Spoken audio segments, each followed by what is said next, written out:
Cool. Actually,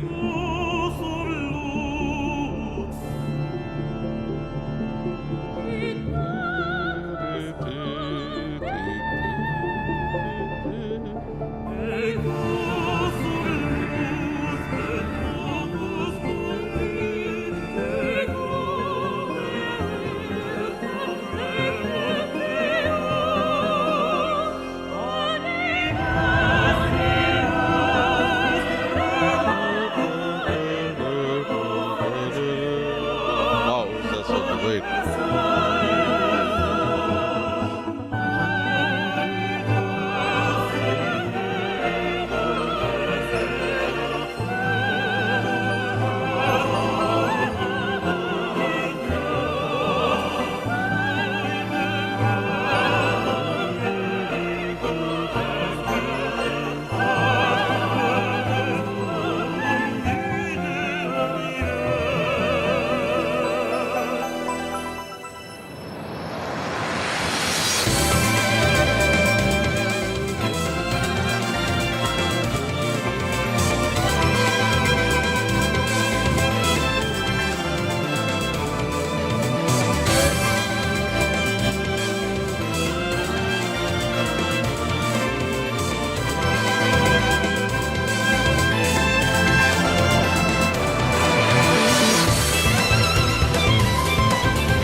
Okay.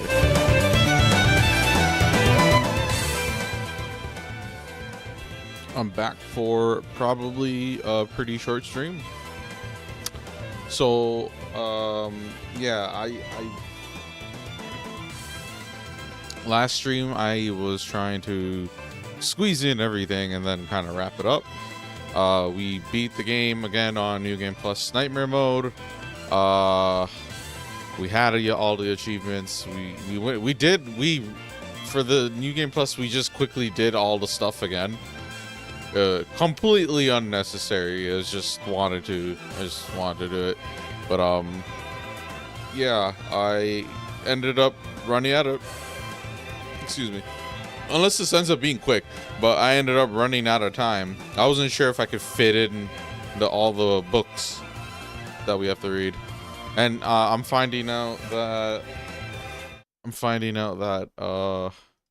the next game has all the books anyways. So I could just leave. I was really contemplating leaving it off to that game, but I just figure I'll just come back and do it. And then 1 and 2 are like a duology, so I figured I'd read all the, and it'll be like a nice little unit. I don't know. I'm back though. It's just like, yeah. So here, look, so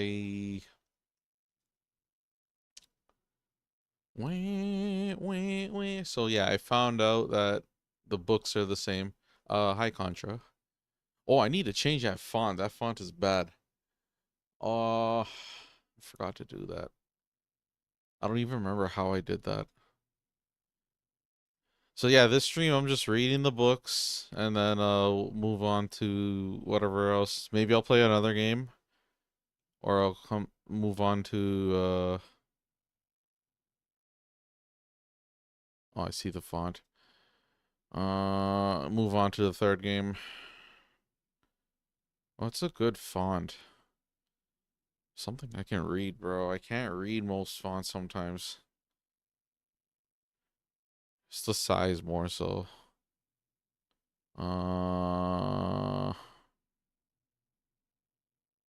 Some of these are too boring though.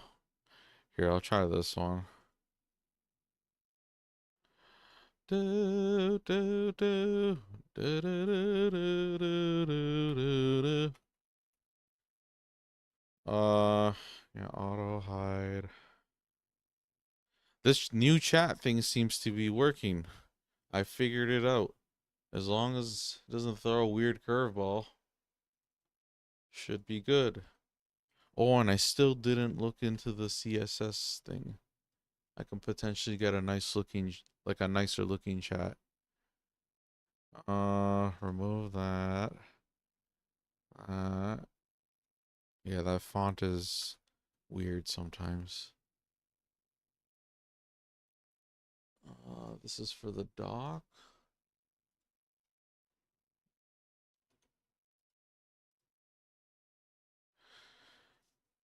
It's good. It's like it literally the chat thing. It searches my channel for anything like live. Like it can auto find it and activate all the chats from all the I can have more than one stream and I can merge all of it. And then if I ever do uh add on Twitch or TikTok or something, it seems like I can just use this same thing to hopefully easily just add it. Yeah, anyways, minimize. Yeah, you'll see the books here. The first game, this is the first game. It has liberal news, which is like a synopsis kind of thing. I read it as I play the game. They have the Carnelia books, which that's one of the things we're gonna read.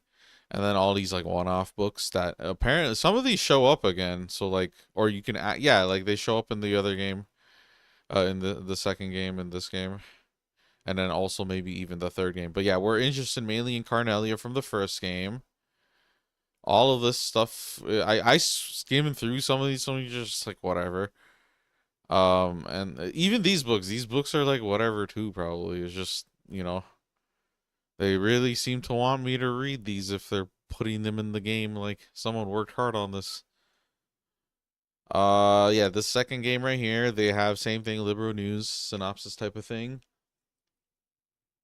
And then Gambler Jack is another one we have to read. Carnelia comes back. And then Doll Knight is another one we have to read. And then the Data Crystals, I don't know, we read those through the story. And I don't know what. Oh, okay. Well, apparently they're not available at present in the game files. And then the next game we're playing, the third. See, it's not called TC, it's called Third. This game has all of the books we want to read. It has Carnelia, it has Gambler Jack, it has the cat book too, and the woodpecker, and the same these four books. And then it has Doll Knight, and then even yeah, it has like all the books. I swear, what it has liberal news as well from all. Yeah, so the third game is just like it has everything. I could put it off to that, but I'm just gonna, I'm gonna give it a shot now. I kind of feel like trying to play something else, nothing like too substantial, and then move on to the third game. Maybe not. I don't know. I could use a change of pace. I don't. Also, I just don't always want to be like reading like dialogue and stuff. So yeah, this game, the third game has everything, and that's good to know because maybe I'll read it all again. I don't know. It's just yeah, might it doesn't matter either now or later. I'll do for this one. This one's like the goat, so we'll just get all the goats the the full package. Uh, so yeah, there's that, and I was trying to get like guides for the third game. Wait, wait, wait, wait, wait, wait, wait, wait, wait. Bookmark. I'll worry about that later, but it's nice to have that in order. And, oh yeah, I don't even need these windows open.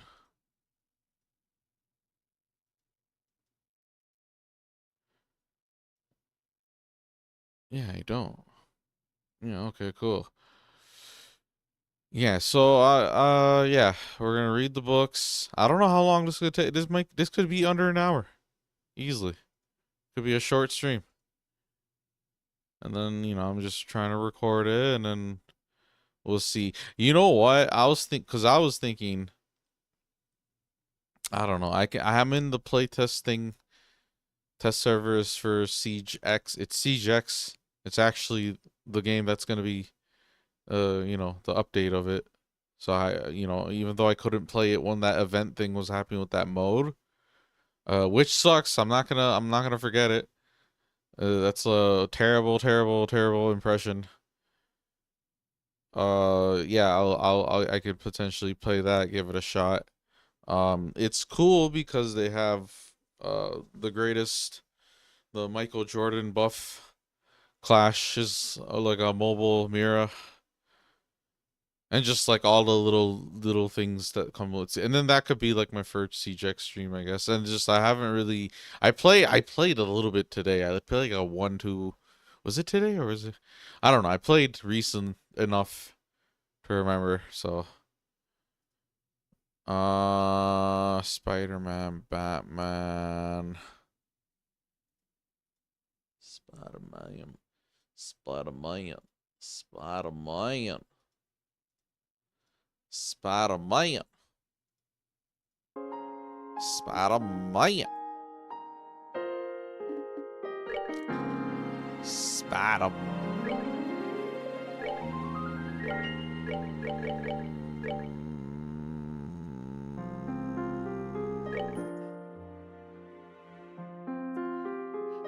What was I gonna? Which save would it? Oh, so it's this bookshelf, that bookshelf. Did I boot up the right game?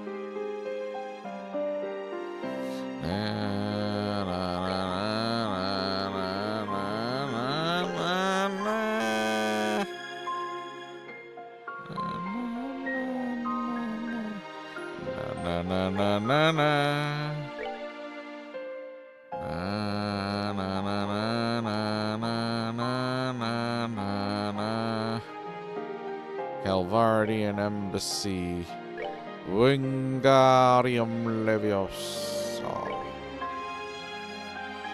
Calvardian Embassy. Oh yeah, this is it. This one. Is it this one?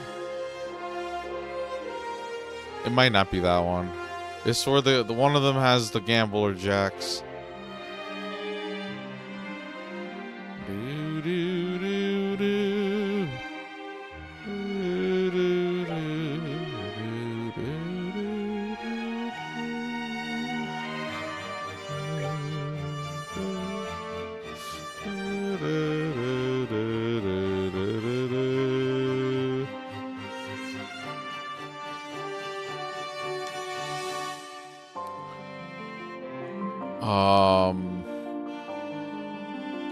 It's this or this is fine,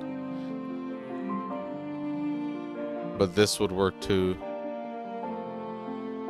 Or no, this is after I gave it. This would be fine. This is literally right before I'm giving up the books.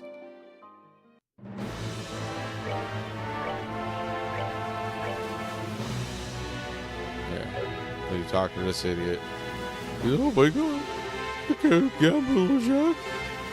It's not gamble, Jack.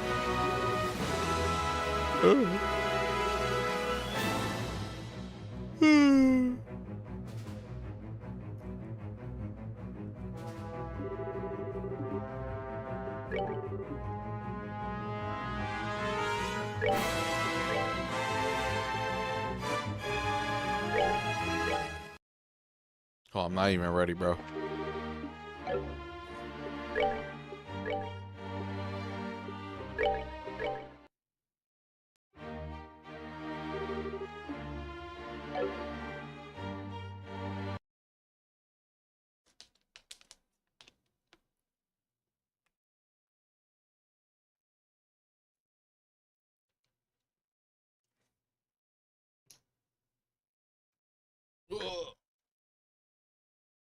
So yeah.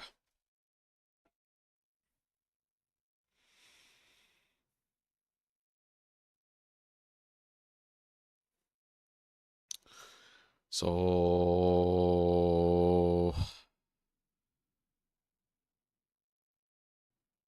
yeah. I don't know what to. I don't. Okay, I don't know what to play. Like, this for sure. I'm gonna like move on to the third game within reasonable time, hopefully. But I do kind of want to like like offshoot to some other kind of game series. I'm like, here's some options. Is so the Batman franchise. I want to basically okay. Basically, there's a bunch of Switch games that I want to get through, and there's a bunch of PC Steam games that I want to get through. I don't really want to like. There's so much games on my wish list, just games on sale I'm looking out for, and there's some that are like more higher priority than others. Some I can kind of wait. There's new releases just coming and going like goats, like really good games that I basically missed out on.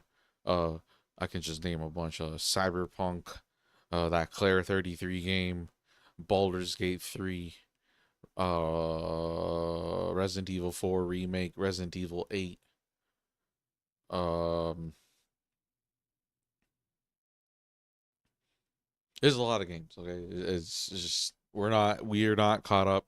I've the last time I think I was like basically I was like super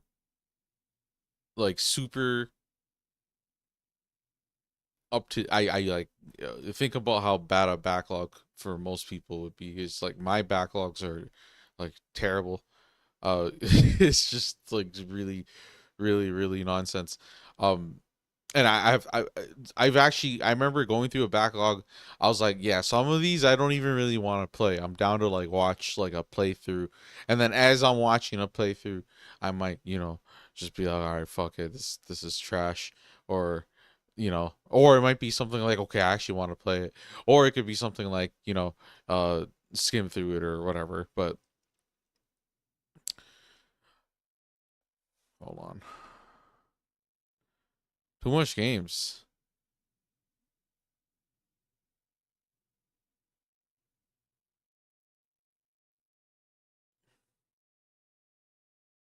Yeah, I can like wait for a lot of the stuff, but I used to be pretty caught up, and like up to date. I would be like up really up to date, where it's like I would have basically like all the single player stuff, the things that can be finished. You know what I mean? Like finished. The things that I can have like some kind of finite end and some. I mean, technically everything has a finite end, but like I just mean like the single player stuff that can take 20 to 80 hours versus a shooting game that can easily get me to put like 500 plus hours or something. But the single player stuff, I was like caught up. I beat everything. I had nothing really to play. It's like 100% this, 100% that, trophy this, trophy that, and then basically, uh, that's like where I would play the online game. Just have whatever on rotation. I played Fortnite, COD, Rainbow, whatever. And I tried other stuff too. Just that could be also when I go and try find like new games, new franchises, find new things that I'll be a fan of. I don't know, or you know, just when I hear about certain things, I keep in the back of my head and just kind of have like little by little like a backlog just constantly forming. And I eventually fell off. I just didn't buy, didn't want to put in the time, wasn't really distracted, busy life, whatever, trying other things. And then basically now it's like I come back and it's like, oh, there's actually so much like good stuff. But then you have someone, me trying to do like a like I guess you can kind of like call it like a theme or like a project or something. I don't know what you'd call it, but just it's like, oh, if I'm gonna stream this, oh, I learned how to do all this, and it's just like the more I kind of got more into it, I was just like, okay, yeah, you know what? I can easily stream Final Fantasy 16 because yeah, it just came out and yeah, it's hot and yeah, that's like maybe it'll be better for the viewers and metrics algorithm or something. And then I was just like, hey, you know what, bro? I wanted to go back and play some of these older games. This is something I probably just find time to do, like I guess off stream. I like, you know what I mean? But then it's just like, okay, at that point it's like, okay, let me just try to just incorporate all of this too. And I feel like that's like basically what like a large part of the appeal of this hobby is for me. It's not just, you know, one game and then you're just, and then it's not, the thing is it's shooting games, multiplayer games is like a very different experience than a single player game. It's like completely different headspace, different ass. Like I can, there's overlap. Like I play Siege, like it's like I can play that like it's super fun in that same kind of way. But at the end of the day, it's like, you know, execution, performance demands. You know, it's other players, so it's like if you're not playing, imagine a single player game where you're, when you save the game and then you come back a week later, everyone is like better or some shit. Like it's not necessarily the case for shooters because everyone's kind of like already like cemented in some ways in whatever like part of the skill bracket they're in. But I'm just saying, it's just, you know, if a game is new, you go in, you're kind of on the same footing. But if you don't play or keep up, the people kind of just work the game while you're not working the game, and then just, you know. But it's fine either way for me because I could close that gap, and you know, just they just bring me up to speed, and you just kind of figure out what people are doing, like whatever meta, yada yada yada. So it's like Siege just like wouldn't be hard for me to get back into, and just like, you know, it's not even a there. I don't really think there's too much of like a situation where uh like let's say the game's like 10 years old, like Siege, right? um and I played, let's say, year 1, year 2, year 3. It was like pretty much where most of my fun and my attachment kind of comes from, and then 4 or 5, 6 is kind of like that downfall, and then 6 onwards just, you know, just another, you know. And that's just me being generous. If I was being real, it's more like year 1 and then year 2, and then it trails off 3, 4, 5, 6, 7, 8, 9, 10, and then it's just like, yeah. But to be real, most games don't get that kind of mileage from me. Not a lot of games can say they got 5,000 plus hours out of me. Like, you know what I mean? Not even these single player games. All these games I really like Final Fantasy and stuff. It's like it's hard to get those. I would have to be like a speedrunner at that point. But I mean, I think I put in good amount of hours in these franchises at this point. Not everyone, but like a good amount of them because of a bunch of revisits over my lifetime. You know what I mean? It's just like, think about it this way. It's like I streamed and did all these games now. Uh there is value for me to revisit and replay these games, like let's say 5 years from now or something, you know? Because things will be different. Maybe I'll have better equipment. Maybe the chat will be more like, you know, more of a community, more people here. All sorts of, you know, I'm also kind of like not in the like the right headspace sometimes. Maybe I'll be like more consistent. Probably be doing this more and more often. But yeah, it's just lots of games kind of like, you know. And then I you can't play it all, but it's also like with how much time I was already willing to put. That's why I always like call back to like the amount of time I played, like put into like something like Siege. It's like, wow, if I really just did, if I was streaming back then, you know, think it would have been nice if I was, you know, doing this sort of thing even as far back. Because right now I'm like looking at all the successes. Those are the people that started back then, 10 to 5 to 10 years ago. So it's like, you know, better late than never, I guess. But for me, it's like, okay, like what do I want to do? Like what's, I can come here and show you guys those games, and like that's like what everybody else is kind of playing and grinding, and you know, I can do all the hot stuff too, sure. You know, oh, this game's 10 out of 10. Like why wouldn't I? I'm not against going playing any of those games. It's just more like in my head, I guess I got like more and more ideas. It's like, oh yeah, it's like you guys need to know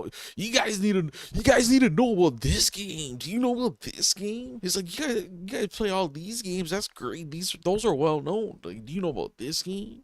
You know, or like just some things that I'm not even like sure is like gonna be a good revisit, but then it's like I'm just kind of checking out, and then some games don't survive. It's just like I'll delete some games off my channel, whatever. I'm just doing stuff just based on what I want to like.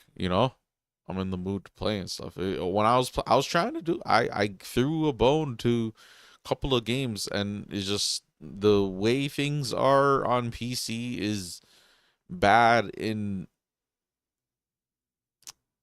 it's bad everywhere. That's why it's like ultimately like not it's not like for me it's like not it. I feel like if I said this before where it's like if I were to only do streaming content creation for gaming stuff and it's only like shooting games, it would really the game itself would have to be like good. It has to be good, interesting content drops. Like whenever the patch notes, a new cycle, a new map, a new operate. Like it has to be exciting, interesting, well thought out, and like good quality content. And then not every game can have that at all. Some games never even get that, and their whole lifespan. But some games have it for a little bit, but then it's just hard to keep that. It's really hard to keep that. And some games like Fortnite does a good job keeping it fresh.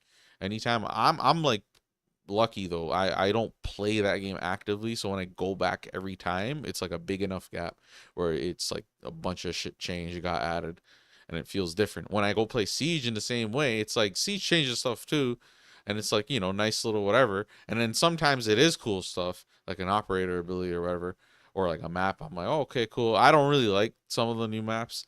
But like, hey, I've been one of the things you'll catch me saying is like I like the reworks and all that stuff. Sure, I like them trying to make it competitively more viable or like correct some things that are not like optimal or like competitive. You know, like like whatever, like some angles like way more easily exploitable, or it's like bugged, or something's like broken, like some shit in bank go on their table. I don't know, like whatever it is that makes a map not as viable. Uh, I've always felt like, oh, you might as well just attempt a whole new map and hope that one is around the same level of competitive viability, because at least that one is a way more new stimulus and stuff. I know that's far, like the wording could be better, but it's like really, it's like way more interesting that it's like a whole new map to learn, and then the whole new map is in same caliber as like other stuff that's been played to death. But yeah, like we've been doing pretty good. I talk about like when I was like doing achievements stuff, like trophy hunting and stuff. That shit gets you to like play it, basically play it like a job. And like me, I don't like I try my best to tout a line like playing a game that's like gonna ruin its own fun and whatnot, like with some of the things it asks you to do, because some achievements are pretty shit. But and there's some things I'll just skip. I feel like it doesn't matter or do as before. It used to like give me some level of like, or it's like an OCD perfectionist type of thing, completionist thing, or it's like yeah, or it's like a money's worth, whatever the rationale is. It's like sometimes the content isn't even like a lot of those Ubisoft games. It's like 100%ing those is like not. It's not the same. Whereas like some other games, 100% is like so fun to do. Like I'll do it every time I play the game. Might as well, kind of thing. It's gotta compel me. But yeah, anyways, Batman is one. We have all the Batman games here. It's just the PC version. Dragon's Dogma, Spider-Man, Chained Echoes, Resident Evil. We have the whole franchise. I don't even really want to play those games, but yeah, I can start with one. One, I'll probably don't. I won't even play one like properly, bro. I'm just gonna go in there with Infinite Guns, just murder everything. It'll be such a quick playthrough. I was just like, you're not. Oh man, I don't have saves for. I got started on Resident Evil. That's what's funny. I played. It says here I played a bit of. I did 100% for one. I played a little bit of 3 for some reason, and then 5 for some reason, and then 6. I must have like booted it up, and like even 7. I think I was just trying to see what it was like on PC and stuff. But yeah, I have the whole Resident Evil franchise. Tales games I can start, but the thing about Tales games is the Steam options are um it's the earliest Tales game on Steam is Tales of Symphonia. So here, I'll list out the Tales games, all right? It's well, it's not gonna be all of them. Oh my god. There's actually a lot of Tales games. Why did I say this? Fantasia, Destiny 1, Eternia, Destiny 2, which we never got, and then it's Abyss Legendia Symphonia. Out of yeah. I'm probably Rebirth. We never got Rebirth, but out of all of those, the earliest one we got was Symphonia, and then we're missing. Oh no, next one after would be Vesperia. Then we're missing Exilia 1 and 2, and Grashi. Oh no, we have Grashi's F. I just never bought it. It's on Steam, new remaster and everything. So yeah, we're gonna get Grashi's F. We're gonna get Exilia 1 and 2 most likely, and then the next games after that is Hysteria, Berseria, and then Arise. Those are the remaining Tales games. So yeah, we'll be like caught up on the later half, but it's the earlier half that I was interested in because I'm like super nostalgic for those, like a lot of those games, and like I don't think they're gonna remaster a lot of those games. I don't even think they're gonna bring like localize some of the ones we missed out on. Like it's an idea for them. They could definitely do it, and I would I would buy it. But yeah, for some of those, I think I'm gonna do emulation, and then Tales, the Tales franchise. So I think I would give the Tales franchise a shelf on my channel. You see on that homepage how I have a shelf for Final Fantasy, and it's like all of the Final Fantasy games, or like a shit ton of them, and I'm doing another one for Legend of Heroes. It's like, well, yeah, I think the Tales franchise gets another one, gets its own spot. But the thing is, I don't have access in, like, sorry, I do have access, but I mean, like, there's no, they didn't bring a remaster HD collection of like the earlier games, so those like really, the most appealing option is always emulation when it's like not available for the certain. Oh yeah, one of them's a fan translation. I wouldn't even the Fantasia. I have to look into it. I can't remember which ones have versions that are. It's just Fantasia, I think. Fantasia PS1 version, I think, is a fan translation. But yeah, if I end up playing that, I would do all of those. It would make more sense to start from the beginning. It would make more sense to start from the earlier games because it's like going from ghetto to newer. But like, I would argue the newest games aren't necessarily like way better than the middle pack, like Symphonia, Abyss, and Vesperia versus Arise, Zestiria, and Berseria. So it's like the middle three and the last three, the latest three games. It's like I wouldn't really say they're like better. I combat stuff about it. I have issues, or yeah, issues. Like issues. So it's not really an issue. It's more just like a preference thing, I guess. I don't know. But yeah, that franchise probably will get a shelf. Even though Resident Evil games have a shit ton of games, I don't think I'd give it a shelf. Even though I might end up playing it all. Uh, yeah, I have a bunch of games on Steam. I forgot. I need to organize. I keep redoing the way I do my collection because I don't know how I want to do it. So yeah, anyways, let me read these books.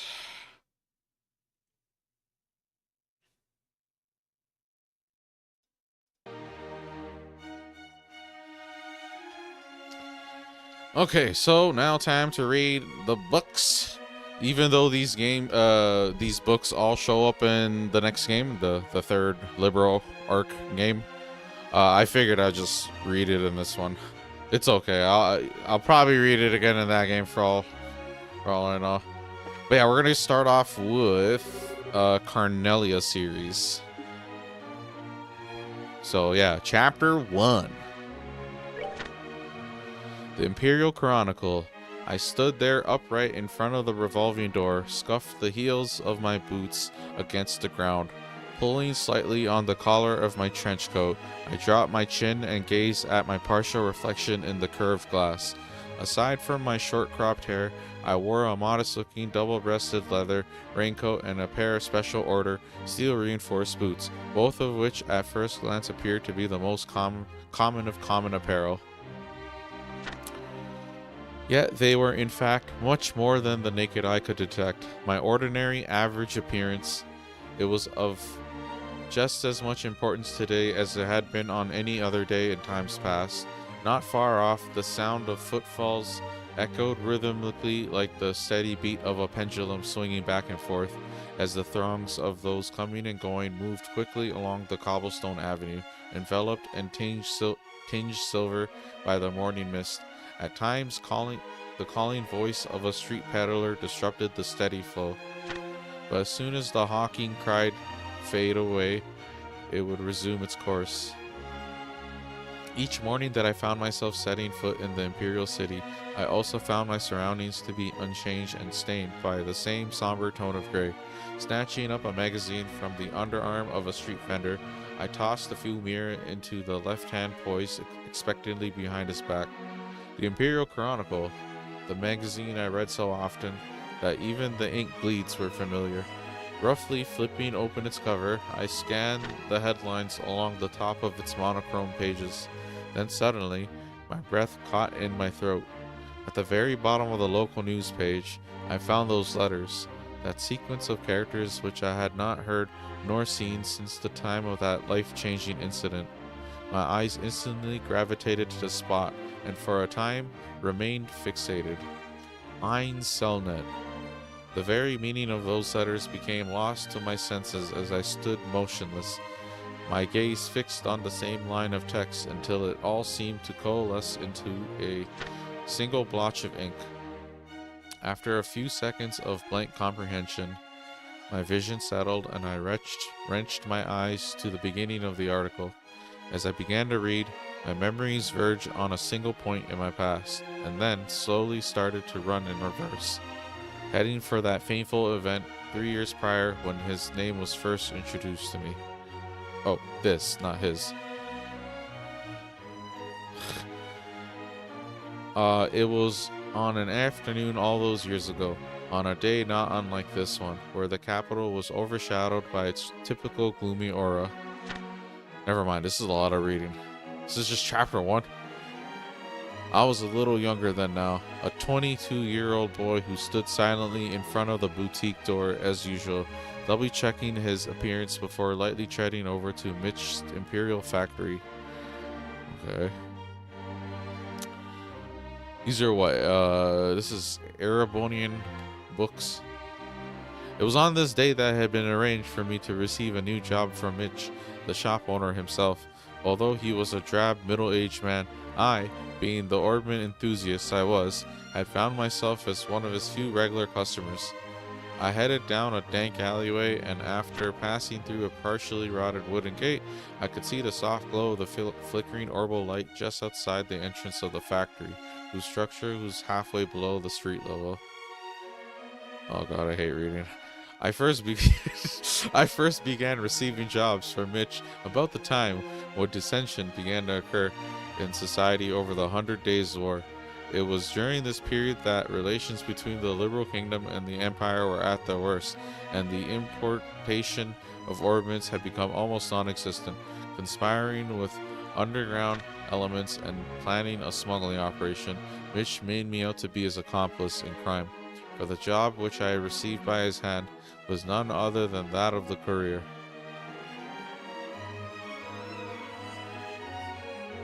Being nothing more than a commoner in my teens at the time, I met him in a juvie devoid of any connections in life besides. I naturally jumped at the opportunity without a moment's hesitation.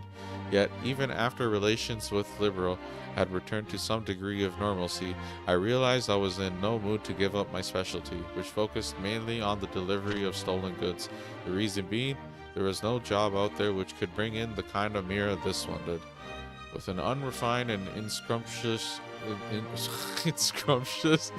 with an unrefined and inconspicuous appearance, I had countless times for hidden items of various sorts in my hand and trousers, and made my way hither and thither between the borders of these neighboring nations.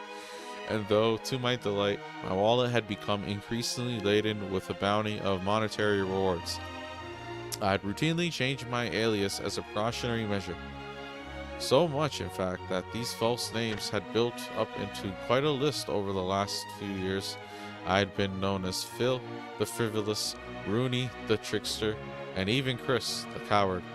However, Mitch had always called me by one name, Toby. This was the identity I had used for my initial job, and the one I liked above all the others.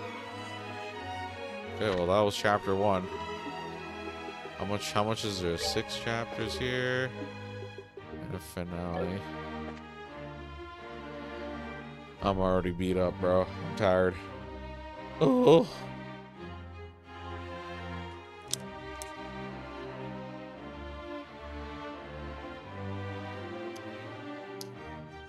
This is like fiction. It's like fiction in a fiction. But it's like fiction. Is this fiction? It's like the fiction's like based in their world. You know how we have stories that take place on Earth, but it's not actually real because just because you say it takes place on, you know what I mean? But yeah, fiction in a fiction. I need food.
Maybe there's some Switch games I might want to play. I was actually having fun doing the retro game thing, actually. I don't know when I'm gonna pay for the year thing.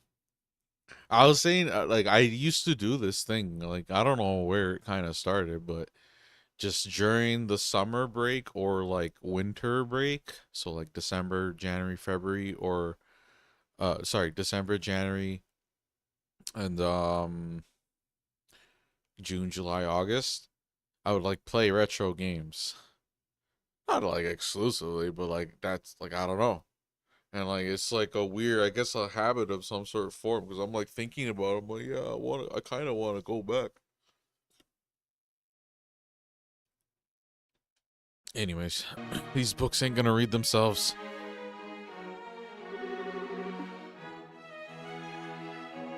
Okay, chapter 2. The train station. Hello there, Toby. You've come at just the right time. Greeting me with these words, Mitch shuffled slightly in his seat behind the counter. The baked confection he had been eating was ever so carefully placed atop his lap to prevent it from falling onto the floor. He smacked both of his powdered, sugar-covered hands together with a clap, and a cloud of white particles puffed into the air. The smell of sweet spices and baked apple pervaded the dimly lit shop.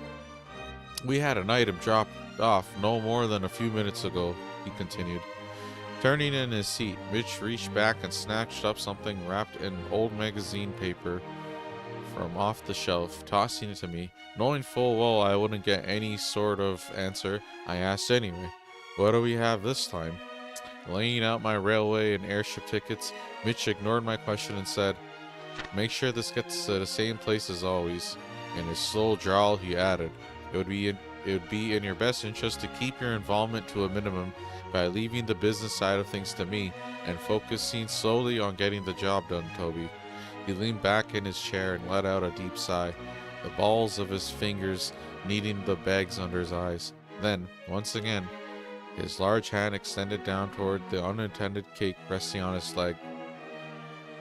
Before the sweet treat could reach his watering mouth, I had already made my way out the door of his tiny shop.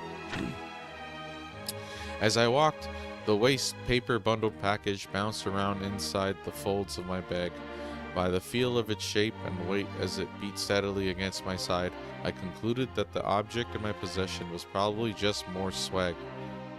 It didn't make me nervous not to know what it was that I was carrying, for I had done this type of job many times before, and no matter what kind of trouble I found myself wrapped up in, I had always somehow managed to come out unscathed. In truth, my experience on the job had made me tough, and I had become well versed in the art of orbital magic. So it was that when I laid eyes on that rough-looking trio at the station, I felt no more knots of uneasiness in the pit of my stomach than was necessary for someone of my abilities. The platform for the train bound for Libro was a bustle, with passengers awaiting its eventual arrival. Seeing that the benches were so crammed full of people that they could have been very well been a tin of packed sardines, I resigned myself to standing near the entrance. As I patiently waited for the train to come in, twisting my body in order to move the bag to my other shoulder, I noticed the figures of two men, heads bent together and conversing in an inaudible tone. They stood just beyond the ticket gate, right about where the horse head of the Imperial emblem lay embedded in the ground in a grand mosaic of tiles. After a short interim, another man approached and joined in the conversation. From my own perspective, this was one ragtag group I most certainly couldn't have given a passing grade to based on looks. All three were extremely well built and sported the same haircut. To put it mildly, they stuck out in the crowd like a bunch of sore thumbs. Whoops. How do I go back? Great.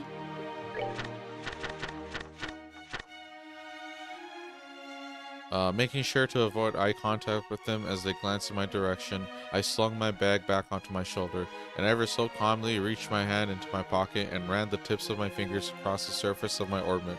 A woman's voice reverberated within the walls of the station, notifying the passengers that the train had arrived. The low rumble of an orbit engine could be felt in the distance, and after a few moments, a large vehicle was seen rolling up on the shoulder. I muttered to myself, all is well, but the sound of my voice is drowned out by the din of the massive machine. Brakes screeched, and a flash of black light reflected off the surface of the giant iron beast. as it came sliding in across the rails. The immense vibration in the air emanating from the moving locomotive at its epicenter let me know that the orbital engine had been put into full reverse in order to decelerate and bring the train to a grinding halt. While being shoved to and fro by the waves of impatient travelers flooding out of the waiting area, I was swept toward one door of a passenger car. As we passed by the conductor, I caught another glimpse of the ticket gate. The men who were once there were now gone, and the only thing that remained was the profile of the horse made of glossy tiles, glaring back at me in a shape of deep crimson. Okay. Oh, well, that's definitely a book. You know, the dialogue might seem like a book, but that's a book. Make no mistake, I can't mistake those two. I just need to see the recording.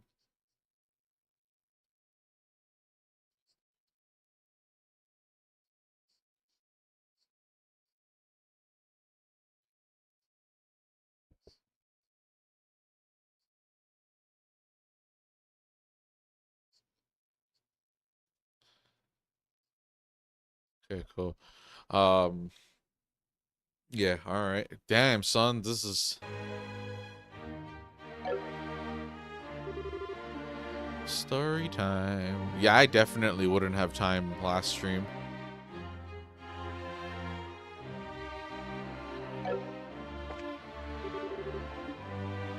Where was I? Chapter 3, right?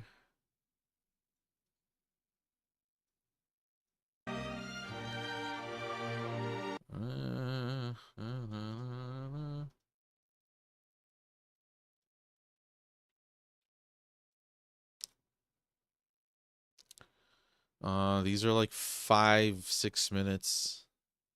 Seems like. So,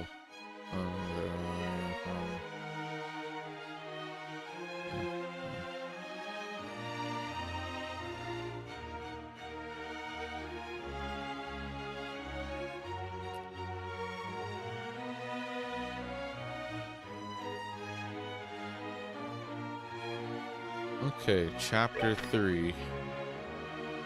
Is that the correct one? What did I click? Okay, read chapter 3. Representative of the Septian Church. The train barreled on, almost flying through the thick veil of fog. Droplets of water splattered against the window glass, extending out like transparent veins, and continued to wriggle back and forth under the pressure of the swiftly passing wind. Placing the temple of my head against the glass, I stared blankly down at the tickets in my hand and rubbed the two of them together between my fingers. I would be traveling by train to the border city, far south of its imperial cousin, and then to reach the Liberal Kingdom I would have to transfer to an airship. Both of my tickets were first class, but not the highest end seats available. The passenger car was nearly at full capacity, but for some peculiar reason, nobody had seated themselves in the space next to mine. As I mused about the empty seat, it occurred to me that Mitch may have purchased the spot ahead of time, leaving it vacant on purpose. There was no doubt in my mind that he was being paid handsomely to make sure this job was done and done well. Will you be traveling to Liberal Kingdom, sir? Right around the time my trip on the rails had passed its halfway mark, I was met with this sudden question and set up with a start. My eyes searched for the one who asked it. There, standing in the aisle, was a single woman with a radiant complexion, beaming down at me. She wore a coat with overlapping buckles secured slightly above her breast and appeared to be in her mid-30s. Gingerly bending her knees and pointing her finger at the empty seat beside me, she asked, "Do you mind?" With a tilt of her head, she indicated the rear of the passenger car where swirling smoke saturated the air and softly muttered, "The smell from the tobacco smoke is just dreadful." Wordlessly, I nodded and dragged my bag from its place on the floor, moving it over the window to the opposite side of my feet. The woman expressed her thanks and delicately sat herself down in the seat next to mine. For being a perfect stranger, she talked on endlessly, and I appropriately reciprocated the conversation by saying that I was on my way to the Liberal Kingdom on business as an ordnance specialist.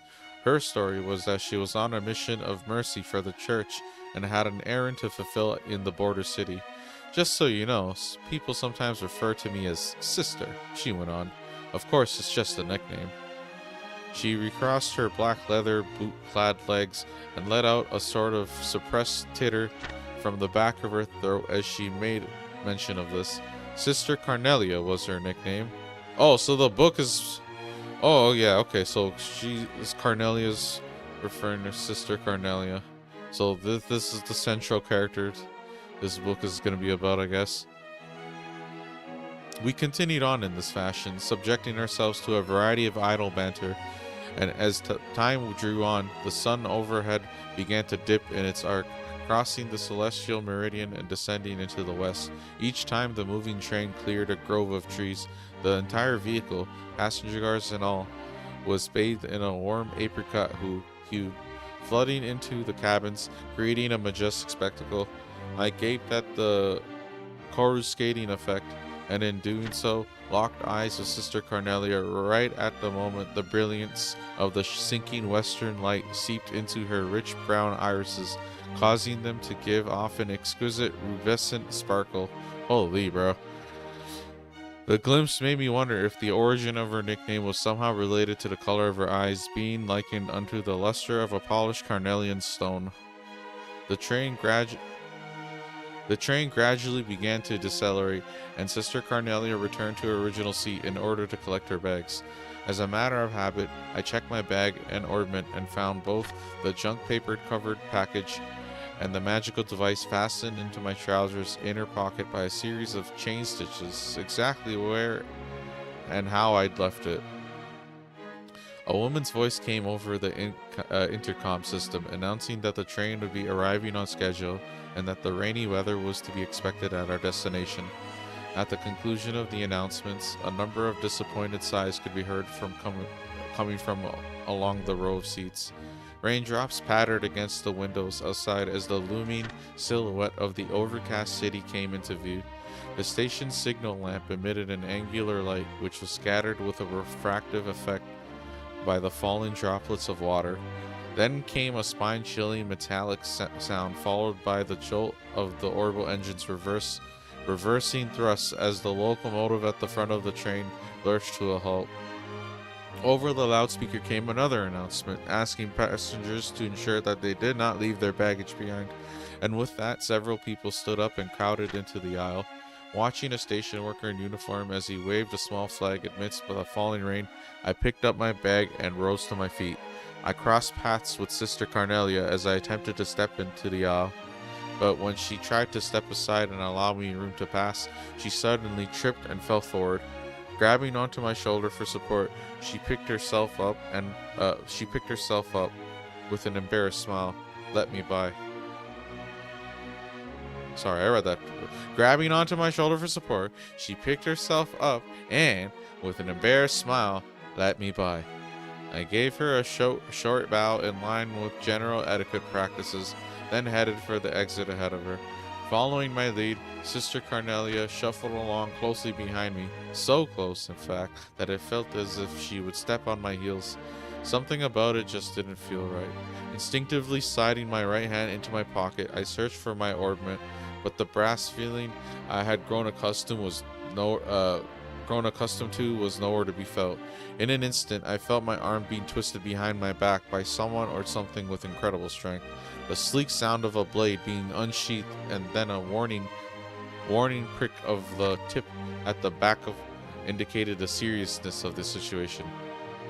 I have what you're looking for, Toby, whispered Sister Carnelia in an almost inaudible tone, her lips barely moving just behind my right ear. Let's not try anything either, shall we? I'd hate to see your afternoon spoiled any more than it's going to be. And to show that she meant business, Sister Carnelia slightly altered the angle of her grip on my wrist, causing an explosion of agony that sent sparks flashing behind my eyes. Oh, she's like a nun assassin. What's going on here?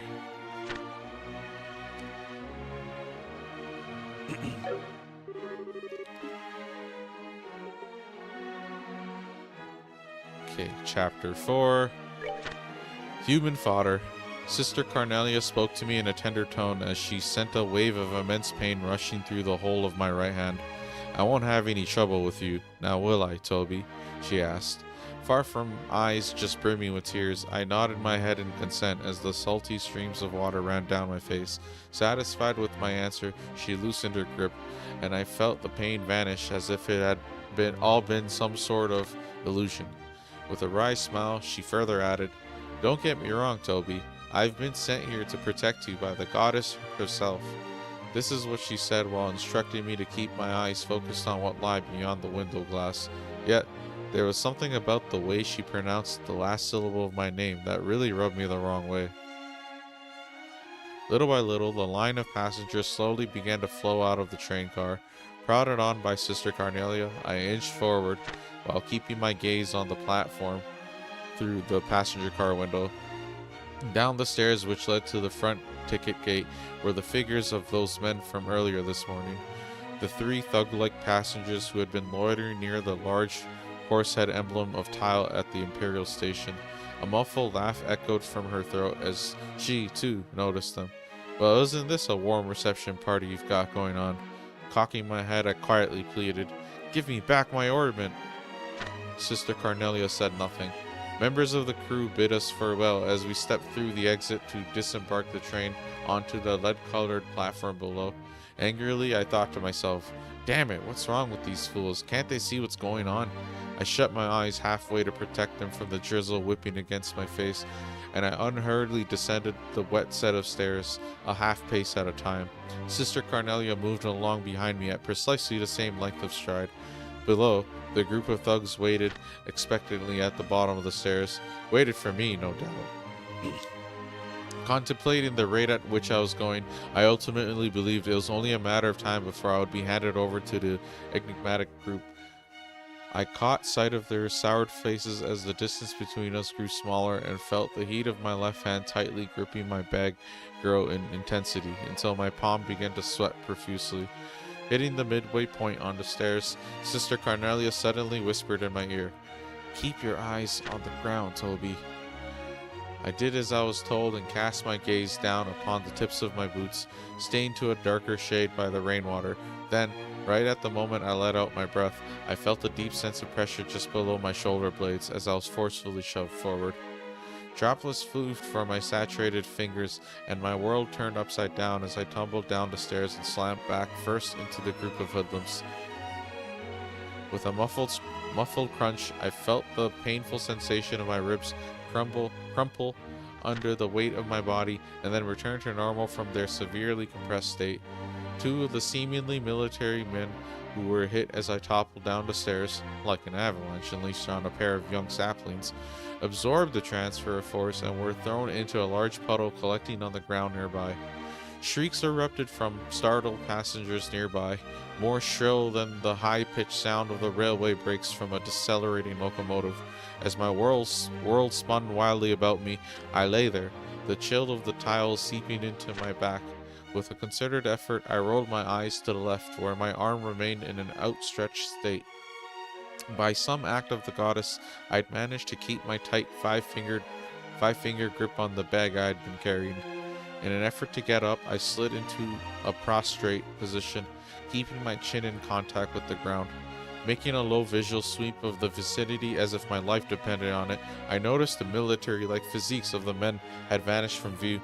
The only figure I saw standing above me now on the platform was that of Sister Carnelia, and on her shoulder, as if she were merely hefting a sack of grain, was one of the men. Turning in the direction where the train sat in its motionless state, she lobbed the unfortunate man down onto a set of empty rail tracks below. By this time I had risen to one knee while keeping the other planted firmly on the ground in a half-standing position. The world in front of me was still swaying, undulating in my wavering eyesight. My head slowly rocked back and forth with it as the double vision of Sister Carnelia's boots approached me. Then, with a strong grip, she tugged on my hand. For some strange reason or another, when she did this, I failed to notice the unpleasant feeling that her hand wrapped tightly around my bra. "Let's go, Toby," she instructed in an authoritative voice. Nearly dragging me, she pulled me to my feet, and before long we were hightailing it out of there. The onlookers made quite a commotion as they moved hastily out of the way in a determined attempt not to be caught up in the middle of our flight path. The bag in my left hand swung helplessly, knocking against my thigh. After clearing the ticket gate, Sister Cornelia finally let go of my hand, but a sickening, slippery sensation came with it. Looking over at her, I realized that the stomach churning, slimy feeling on my hand had come from the bright red blood which stained both of hers. I peered back over my shoulder in the direction of the platform as I continued to run, but the figures of those 3 men who had been waiting for me at the station were nowhere to be found. Cool.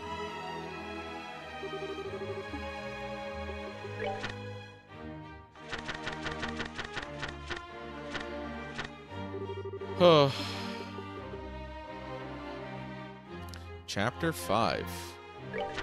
Emissary of the Sabbath. I sat staring at a particular partially melted lump of butter on a stack of cold pancakes. Picking up a fork, I poked at them, and after turning the top one over, I daubed the milky yellow substance between the rubbery layers. In doing so, my interest in what sat atop my plate faded to nil.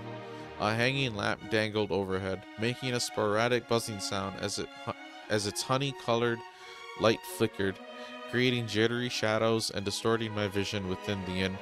The pouring rain outside didn't appear as if it would let up anytime soon, either. Bringing my face closer to the window, I peered through the film of water flowing down the outside of the glass as I tried to make out the dimly lit avenue. Although the station house sat right at the end of the road from where we were lodged, all that was visible was the side of the structure obscured by a shadow, which prevented me from being able to see the platform. There's nothing to be worried about, said Sister Cornelia as she returned, wiping her hands with a handkerchief as white as newly driven snow. Stretching the square strip of cloth out, she sat down and placed it neatly on her lap like a napkin. Then, in a reassuring tone, she added, "We've seen the last of them for a while." Watching the tips of her fingers move as she smoothed out the wrinkles in the piece of fabric resting on her legs, I was hit with a sudden flashback, reviving the awful sight and coppery scent of the sticky blood which had covered those hands not more than a few hours before. "How can you be so certain?" I asked, still having more than a few reservations. "Because that's how these types of crime syndicates work," she replied, clearly seeming to know all the answers. The waiter came and set a plate in front of Sister Cornelia with a soft clink as the base of the glassy dish tapped lightly against the hard surface of the table. After scooting the meat-laden porcelain plate closer to her, she licked off the sauce, now covering the tips of her fingers in an almost sensual way. Sickened by the bloody image already in my mind and now the sauce, I tossed my fork aside and leaned heavily back in my chair. The city outside began to fade into shades of gray, and by the time Sister Cornelia was finished tucking away her steak, it had completely sunk into the darkness of night. I questioned her again. "How can you be so certain that no one will come after us?" Using a piece of black-crusted bread to wipe up the last drops of sauce, she answered, "Because that's how they function. One unit consists of 3 people."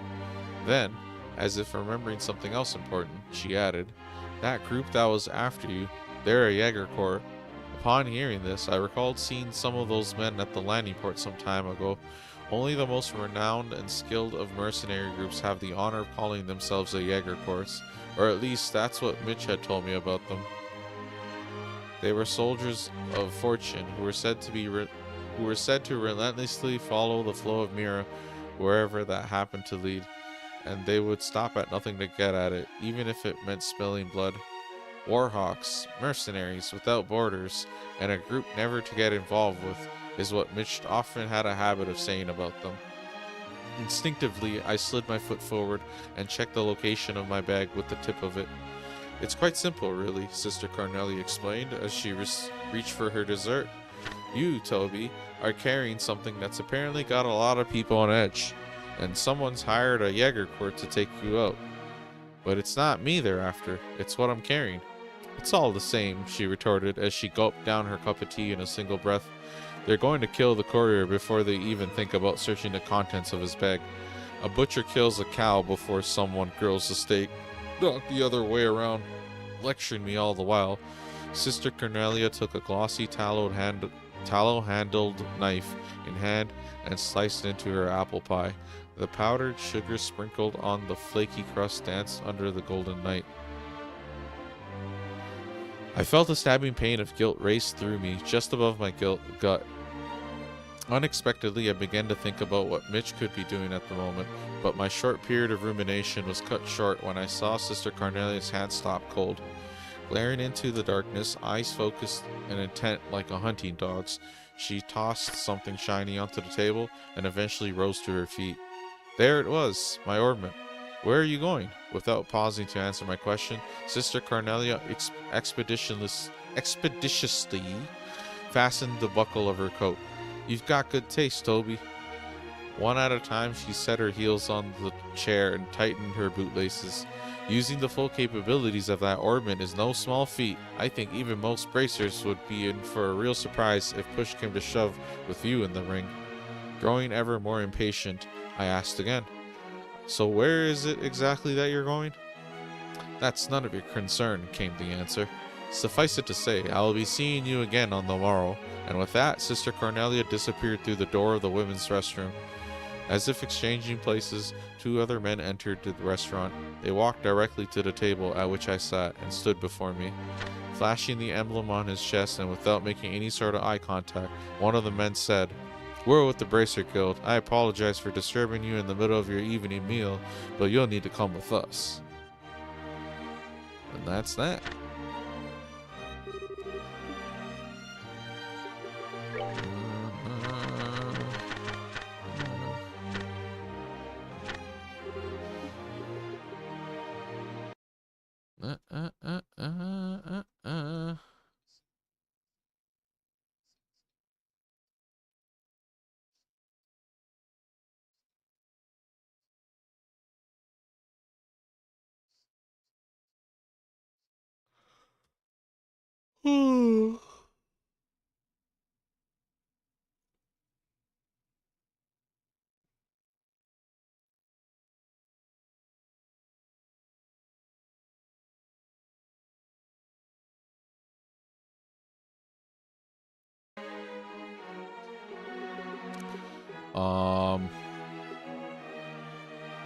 Chapter 6, Chapter 6.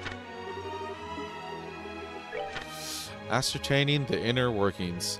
My ornament, emptied bag, and package wrapped in an old magazine paper were laid out neatly on the table in front of me. The bracers sitting opposite me gazed alternately at my face and the items on the tables as if trying to gauge my reaction to them. Constantly rubbing his chin between his fingers, it appeared to me as though he were making an effort to display his right hand, snugly fit within a leather gauntlet. I had been led to the second floor of the lodge by the two men, and then, after they had painstakingly checked the layout of the floor, I was taken to the farthest room from the stairs. It occurred to me that the reason for the use of the makeshift space was due to there being no guild branch nearby. The first man to sit in front of me was the lanky one. He told me his name, but I soon forgot which one was Clayton and which one was Pavel. About the time I had finished being frisked, the bracer wearing the gauntlets, Clayton or Pavel, whoever it was, I ain't gonna know, returned and whispered something into his partner's ear. It seemed as though they were trying to locate Sister Cornelia, but having no luck. After much probing on the subject of her and the Jaeger Corps, and after relating everything I heard from her on the train, I turned the conversation around and, playing the role of the victim, inquired into her past history, though strictly speaking, I guess I was, in fact, a victim. Her name is Selnet, Hein Selnet. Read aloud the lanky bracer from a pocketbook he held just below eye level. Originally a constituent member of the Jaeger Corps, her present affiliation and activities are unknown. In short, added his partner pompously, she's not the type of person any upstanding citizen should be getting involved with. He reached out his gauntlet-clad hand and picked up the object bundled in scrap paper. Checking my reaction all the while, he unwrapped the paper, laying it out flat in the center of the table. Its contents turned out to be a lump of metal ingrained with a sort of clay-like substance. I blurted out, "I was on my way to a research institute with the item when everything happened," and then threw in the address of some non-existent client for good measure. The Bracers took notes, making sure not to leave out any of the details of our conversation. Then, to dispel any lingering suspicions, I agreed to stay with them under their watchful eyes for the night. The next day, I also found myself inclined to go along with them to the nearest guild branch in order to file a report about the events that had happened back at the station, but I had no qualms over the matter. My greatest concern at the moment, after all, was not running into any more trouble. I awoke as the sun came up over the horizon and day broke. With the advent of a peaceful morning, I sat up in bed and breathed a sigh of relief. The Bracers who had stood guard the previous night were no longer present in the room, but the sound of their voices could be heard echoing out in the hallway beyond the closed door. Slipping my arms through the sleeves of my jacket, I felt a sharp pain in my right elbow which brought back vivid memories of the woman from the day before. Suddenly, a feeling of uneasiness came over me, and still half undressed, I began adjusting my orbment. After opening its back cover, I used a thin piece of tanned doe skin and started plucking out the quartz installed in each slot. It didn't take but 5 minutes to insert them each into different slots and rearrange their configuration with a set of light magic as my base. Oh, okay. One by one, I replaced each screw until finally the metallic panel was back in place, and as a feeling of calmness set in, I rolled back over in bed. It was at that time that a tall woman appearing to be a maid, opened the door carrying a basin of hot water for the sink, with which guests could shave and wash their faces. After placing the small steaming tub on the table, the woman went quietly about her daily task of removing the bed linen. Finding myself shooed from my own bed, I reluctantly headed towards the basin when just beyond the open door, I caught sight of two shadows cutting across the hallway in succession. "They are here," I heard myself mutter as the low tone of my suppressed voice reached my ears. With only a bar of soap in my hand, I remained unbelievably calm as I quickly shut and bolted the door. Then, pondering my next move, I stood still with my back pressed up against the wall. On the other side of the hardened clay wall, a brief clamor of fighting ensued. Fumbling with the chain attached to my hip pocket, I grabbed hold of the orbment I had adjusted just barely moments before. It was two Bracers versus the two others I'd seen moments ago. Throwing myself into the mix with the two men from the guild would definitely put us at an advantage from a numbers standpoint. However, when I turned again to face the door, the voice of self-doubt came percolating through my closed lips in the form of a distant mutter. "There were only two of them?" I murmured to myself. If Sister Carnelia's words were to be believed, then one unit consisted of 3 people, not 2. Again, I questioned myself inwardly. Then where's the third? The hair on the back of my neck stood on end as I realized my plight. Something swung down over the top of my head, catching me around the neck, and the next instant I was flung to the ground. From the corner of my blurred and spotty vision came the inexplicable view of a woman with demonic bloodshot eyes standing over me, trying to wrench the very life out of me with every twist of the sheet she had wrapped tightly around my throat. Clutching my orbment in hand, I activated it and fired off a burst of magic while laying half asphyxiated on the wooden planks of the room floor.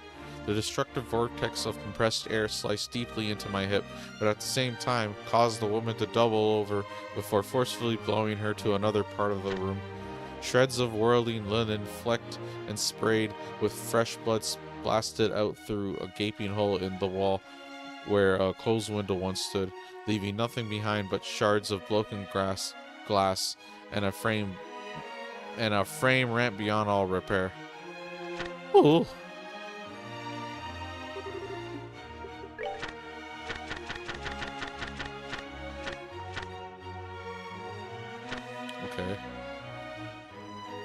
Okay, next bookshelf. 7, 8, 9, 10, finale. Alright, cool. 7. The death of a friend. Wheezing I breathe in, the sound high and whistling as the air fought to make it through my constricted windpipe. Still clutching tightly to my orbment, I unwound the sheets from my throat.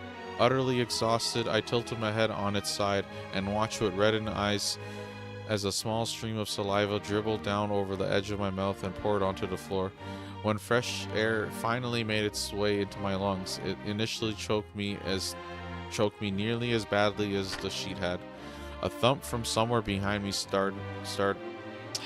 A thump from somewhere behind me A thump from somewhere behind startled me from my fit. The Jaeger's demoness, like a spring-loaded doll, leaped up from the floor of the room. The single shot of magic I had previously landed in her gut should have done the trick, but the fluid way she moved about made it appear as if she were unfazed by the blast. Within arm's reach of where I had subconsciously curled myself came the splintering sound of unseasoned wood being hewn down by a giant woodcutter's axe. In the following instant, Sister Carnelia came flying through a newly opened hole in the timber door, her entry punctuated by a cloud of splinters. Her arms as pliant as whips, she passed by the female Jaeger in a lightning-quick motion, and with a turning assault, clocked her opponent full tilt in the face. The woman spun with the force of the blow, and fell with a tumultuous thud, her head cracking hard against the floor. Like a prima ballerina, Sister Carnelia raised her knee high until she had it tucked securely up against her sternum. She stared down at the outstretched figure on the floor. Muscles flexed, and without an ounce of mercy, Sister Carnelia let her judgment fall, with the heel of her boot stomping down and crushing the wretched woman's throat. As I witnessed the grotesque and unsightly scene, Sister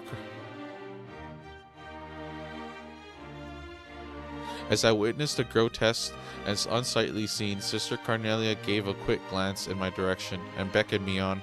Then, with a nimble hop into the unknown before her, she cleared the broken window frame and lighted to the ground below. Quickly scraping my belongings together, I made after her in the same manner as she had left, out the window with a 2-story drop to the cobblestone side road below. Waiting close by and helping to break my less than elegant fall, Sister Carnelia led me on as we took flight along the avenue, brightly lit by the morning sun. A deafening blare from an orbital engine's whistle indicated that the first train was about to depart.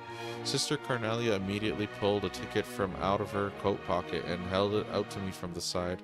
Reaching for the fluttery strip of paper between her fingers, I realized that I was still carrying the bar of soap from before, so I chucked it, not caring where it landed or who it might hit. Aboard the train, the smoggy haze from the incessant smoking of the nattering gentleman had permeated into every nook and cranny of the passenger car. There was also the smell of newly printed publications and the occasional sound of someone clearing their throat. It felt rather awkward to have boarded a train bound for the Imperial City with my bag still in hand. "Do you know what your problem is, Toby?" Sister Carnelia remarked. "You're just like that ornament of yours." Using her white handkerchief, she stanched the flow of blood from my leg, which had been lacerated by the spinning arrow blades of the magic.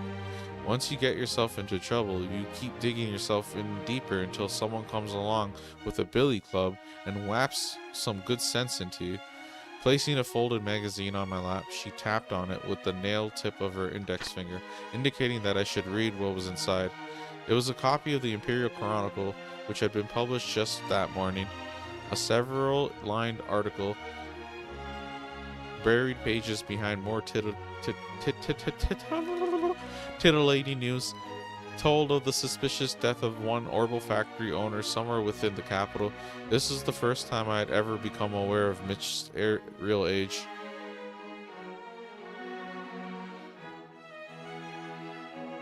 Oh, okay. Sister Carnelia continued to lecture as she mercilessly upbraided me for my reckless behavior. "You missed being caught up in all of this by a hair's breadth," she informed me coolly. At a loss for words over the shock of Mitch's death, I put the magazine away in my trench coat pocket. "Another 5 minutes in that shop, and you would have gone to meet your maker too." I shook my head when, with trembling lips, let my thoughts fumble out of my mouth. "I just don't get it. Why did Mitch have to die?" Images of Mitch's cold body behind the counter alternated in my mind with that of a lump of metal wrapped in scrap paper. Just what the hell had I been carrying all this time? And why did anyone have to die over it? I pondered at length. Sister Cornelia met my eyes and held them. Because it's an artifact, she said simply. An artifact? I scoffed as I blew off her answer. It's not like I haven't carried a bunch of them before. Artifacts, in short, were the remaining legacy of an ancient civilization and the generic term for any unidentifiable mechanism which resembled that of an ornament.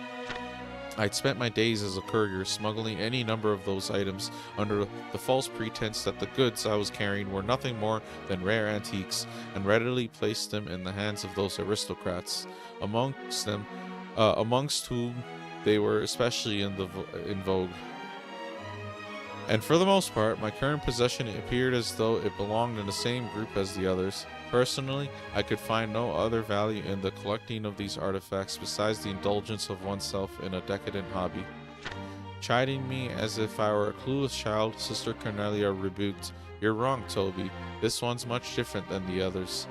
After a moment's pause, she added, "It's alive." Unable to grasp what she had meant, I looked at her with a questioning expression on my face. Sister Cornelia tried again. "What I'm trying to tell you is that it still works. Although I'm not really sure what kind of power it actually has. It was unearthed during an excavation within the Empire's territory about 30 years ago." Sister Cornelia's subsequent story about the peculiar lump of metal told of the dark history surrounding a group of aristocrats who relentlessly sought after it. The artifact itself had transitioned from hand to hand by those in power, as one after another they were murdered while slumbering in their bedchambers. Then, at the end of the 100 Days' War, its whereabouts were said to have been lost. I'm like confused. Is this like fiction, or is it... Because it's referencing 100 Days' War and stuff in the story. So I'm not sure if this is like... You know what I mean? Like, some of our fiction references real life incidents to like kind of like immerse you and make you buy that it's just the like alternate reality of our history. But yeah, maybe that's what this is going for. I don't know. Then at the end of the 100 Days' War, its whereabouts were said to have been lost, and strangely enough, it finally turned up in the capital after all this time, she said, finishing up the account. An announcement chimed in the passenger car, notifying those riding of scheduled time of arrival. Sister Cornelia uncrossed and recrossed her long legs. The one who was after that artifact hired that Jaeger course to bring it to them, whatever the cost. So as a result, I was dispatched by the church in order to protect both you and it from falling into their hands. I sat staring down at the bag resting next to my feet as we approached our destination, and the moving train quietly began to lose speed. Cool.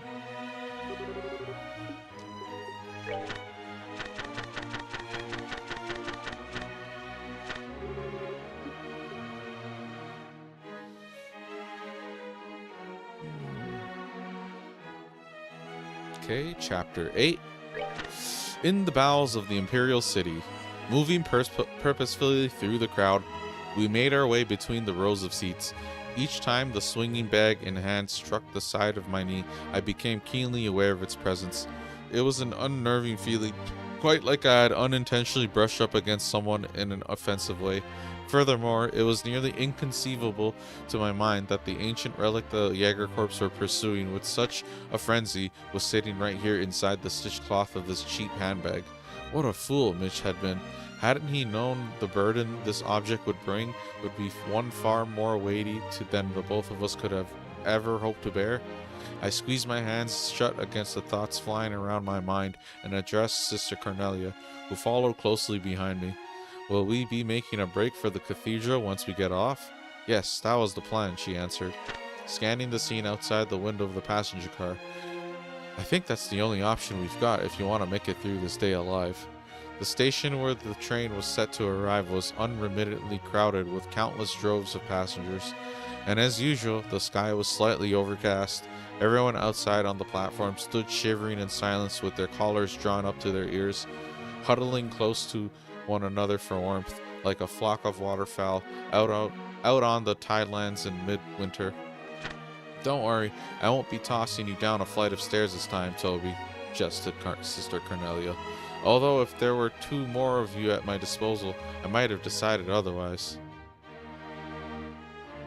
She added. Evidently, the numbers in our welcome party this time had seen a rather dramatic increase.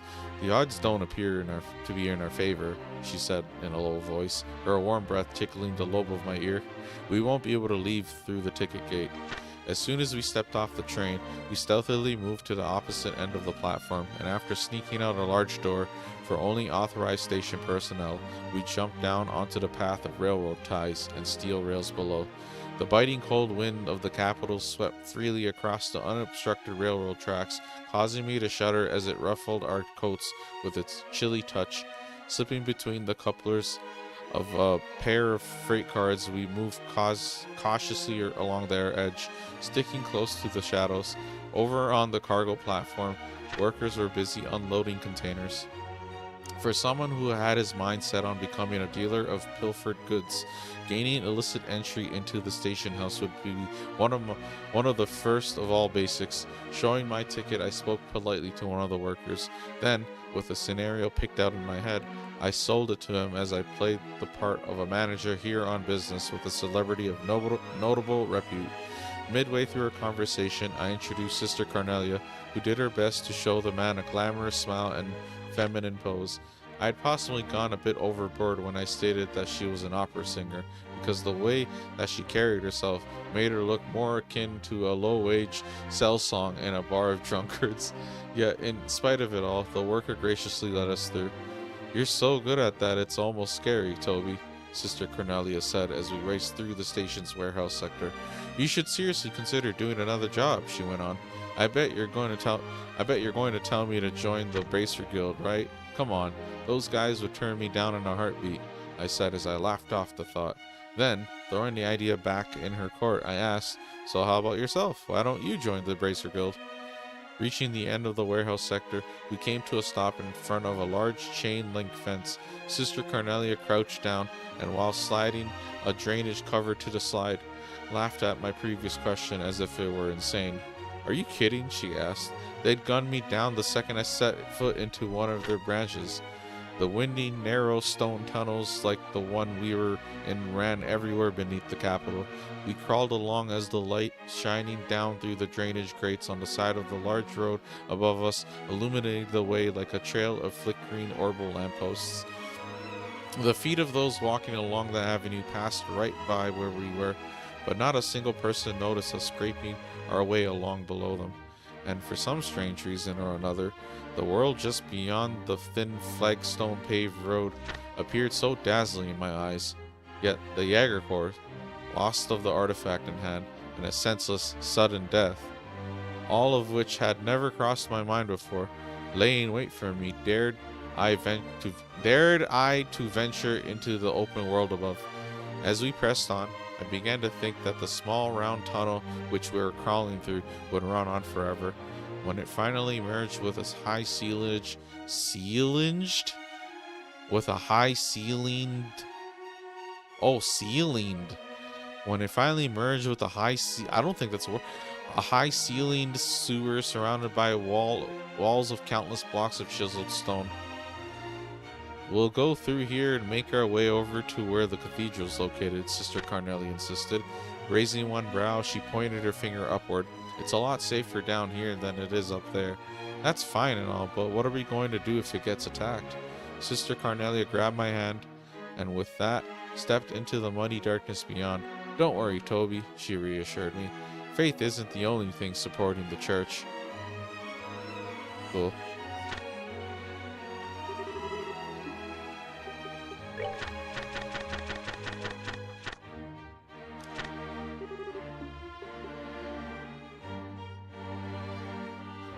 Okay, Chapter 9, Carnelia.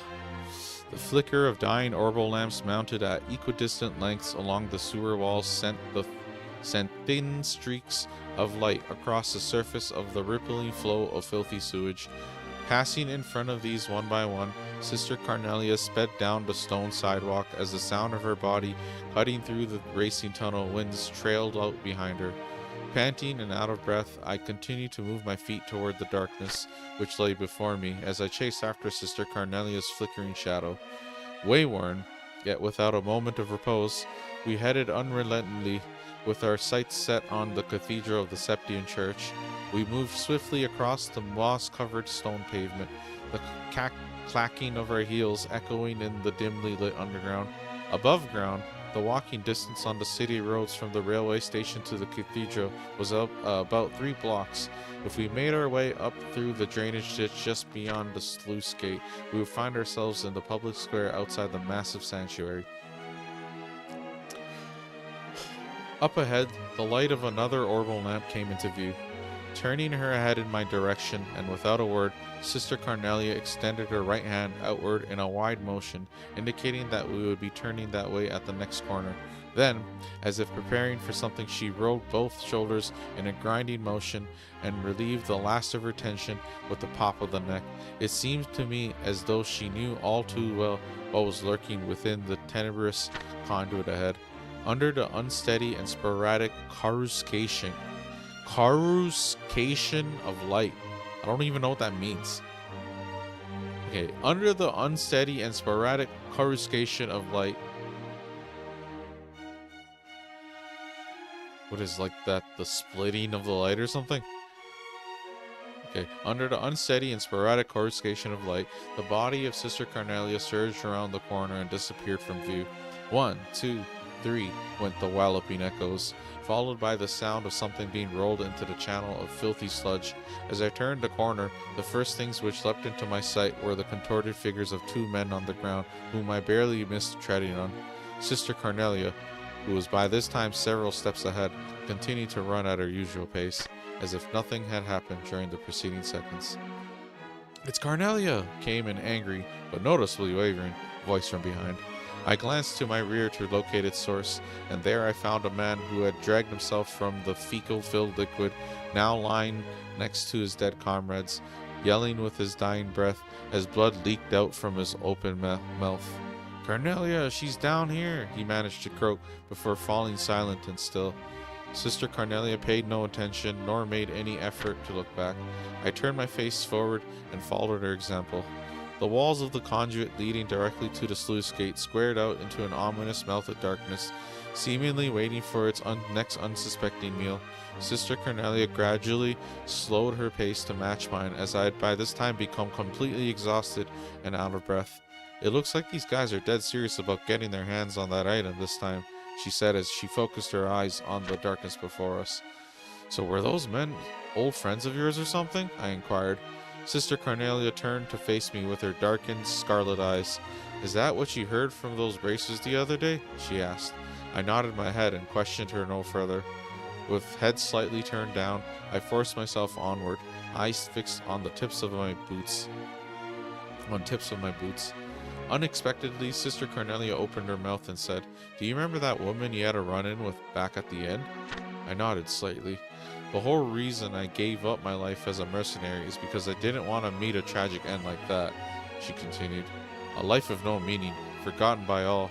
I looked up at Sister Carnelia, and seeing a slight show of emotion in the side of her face, heard her repeat the same line of words a few more times before finishing her thought.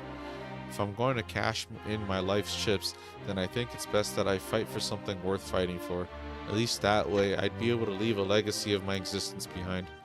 Taking in her words, I ran steadily beside her as I felt a sense of nondescript apprehension slowly begin to creep over me. During the short intervals between breaths, it suddenly seemed as if I were hearing the faint sound of sloshing water from behind, which caused me to prick up my ears and turn my head in its direction. "So you noticed it too, huh, Toby?"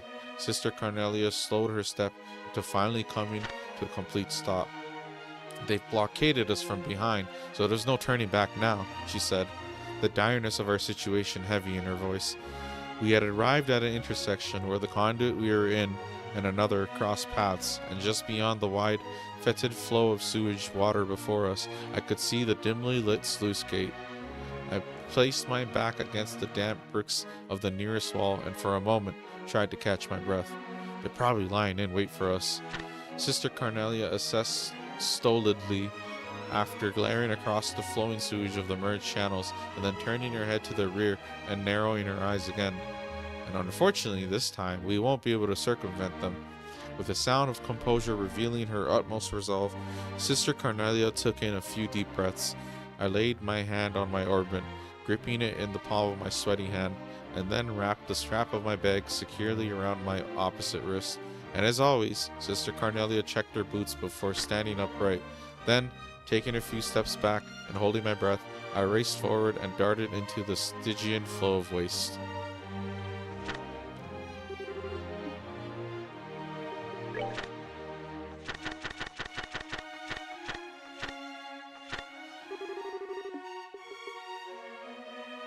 Okay, Chapter 10, The Last Stand. Sister Carnelia made such haste as she aimed for the path on the opposite side of the sludge-filled channel that I could have sworn she was actually running on the liquid surface, based on my observation of the minuscule splatters her feet produced. And of course, she passed me by in the blink of an eye, the space growing wider and wider between us as I continued to trudge my way through the filthy muck. Flashes of magic erupted from the darkness by the sluice gate and ripped through the air in rapid succession, but none of them could overtake the speed at which Sister Carnelia moved.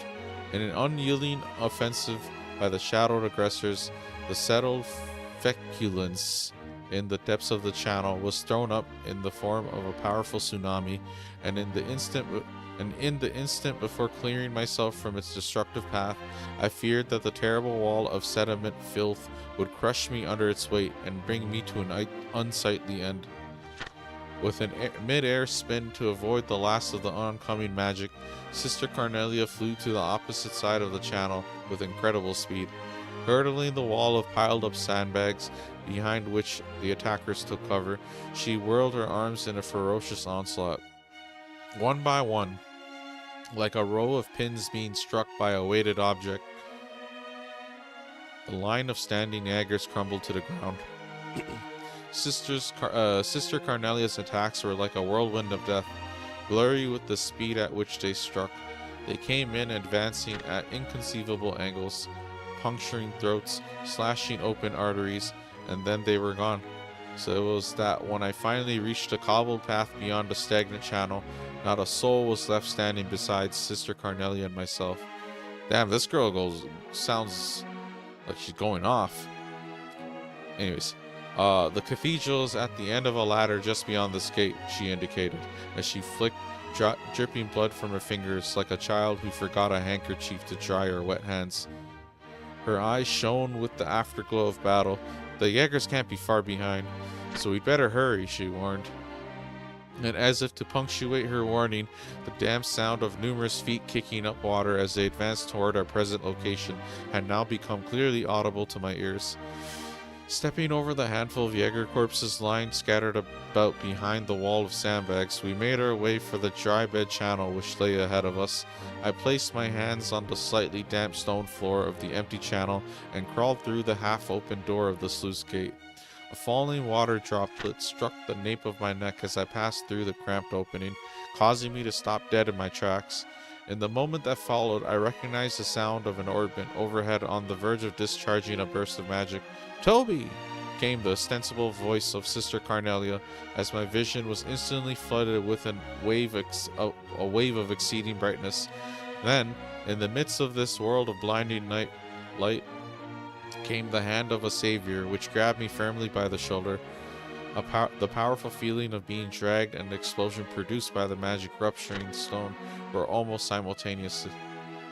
As the booming roar swept across the whole of my body, I was thrown backwards towards the ground. Despite my clouded vision, I managed to somersault before landing in the prone position.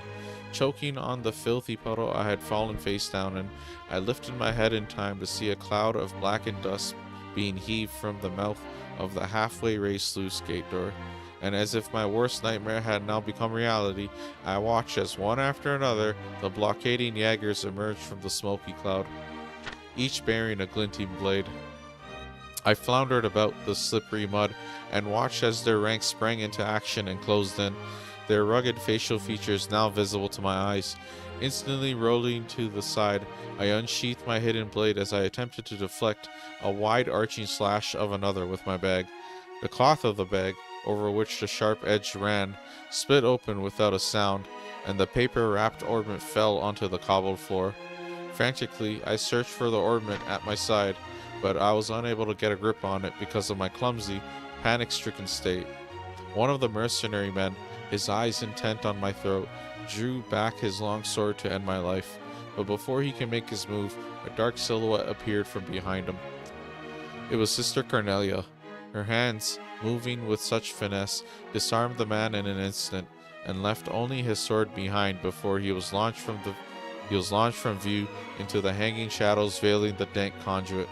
As the sound of the falling sword struck the ground with a high-pitched clink, Sister Cornelia dropped to her knees. Her soft whispered words were full of regret. "I'm sorry, Toby."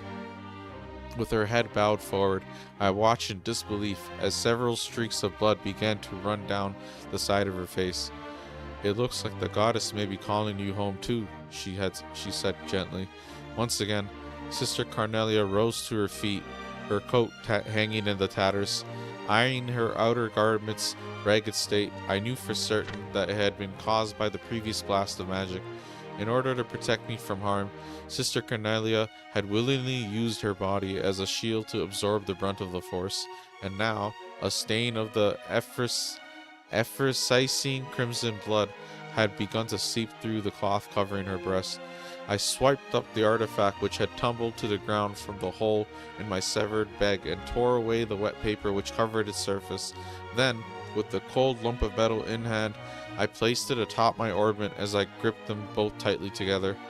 The sound of footfall from the Jägercourt had by now subsided. They stood in a cluster with their swords drawn, effectively blocking any possible escape through the sluice gate. Sister Cornelia let out a shrill cry, and I, as if taking the sound to be a command to attack, unleashed the energy pent up within my ornament. The device roared, and at the instant the magic was discharged, I felt an intense wave of searing heat graze over my cheeks as my entire body was immediately blown backwards by its powerful force. Stunned, I collapsed onto the floor. When I finally forced open my eyes, I could see Sister Cornelia standing above me with her back turned to face me. Her right arm had lost all strength to function and hung limply at her side. Dazedly, she slid to her knees and slumped onto the ground before me. I pulled Sister Cornelia close to myself and hugged her tightly, blasted the pack of assailing mercenaries with an instantaneous wave of magic, but then it was all over. My last stand, ending as soon as it had begun. Countless razor-sharp sword tips stared down at us from all sides.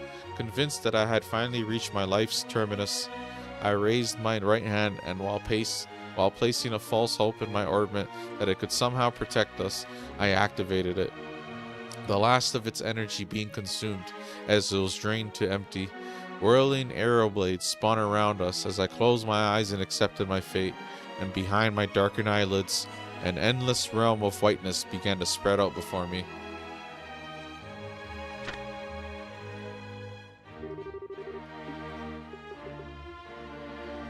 Okay, finale of this book. We're going to see the artifact, what the artifact does. A legacy never to be forgotten.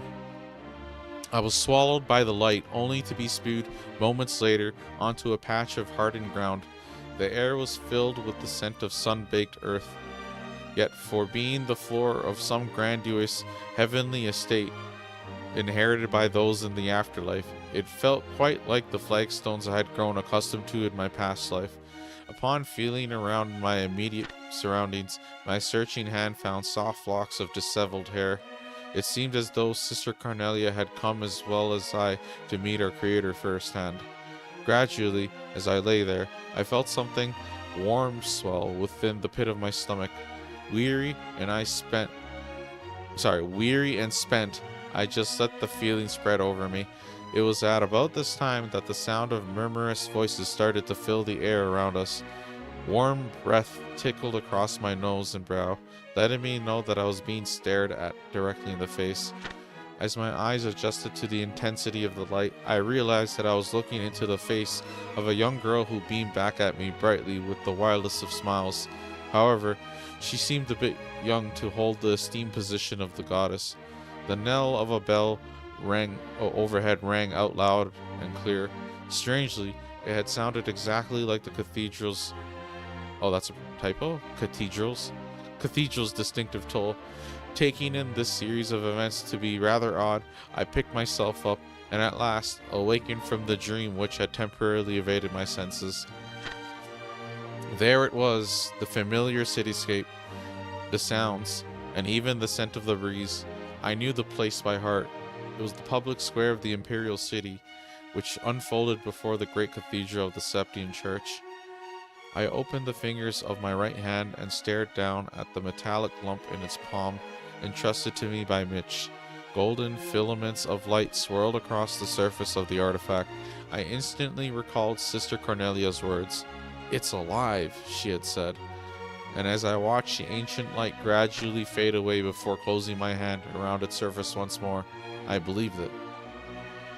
Supporting each other by wrapping our arms around one another's shoulders, Sister Cornelia and I hobbled and limped our way toward the magnificent cathedral as the awe-inspiring figure of the goddess Adios stood silently with unfurled wings, watching over us from the deep-hued stained-glass window above.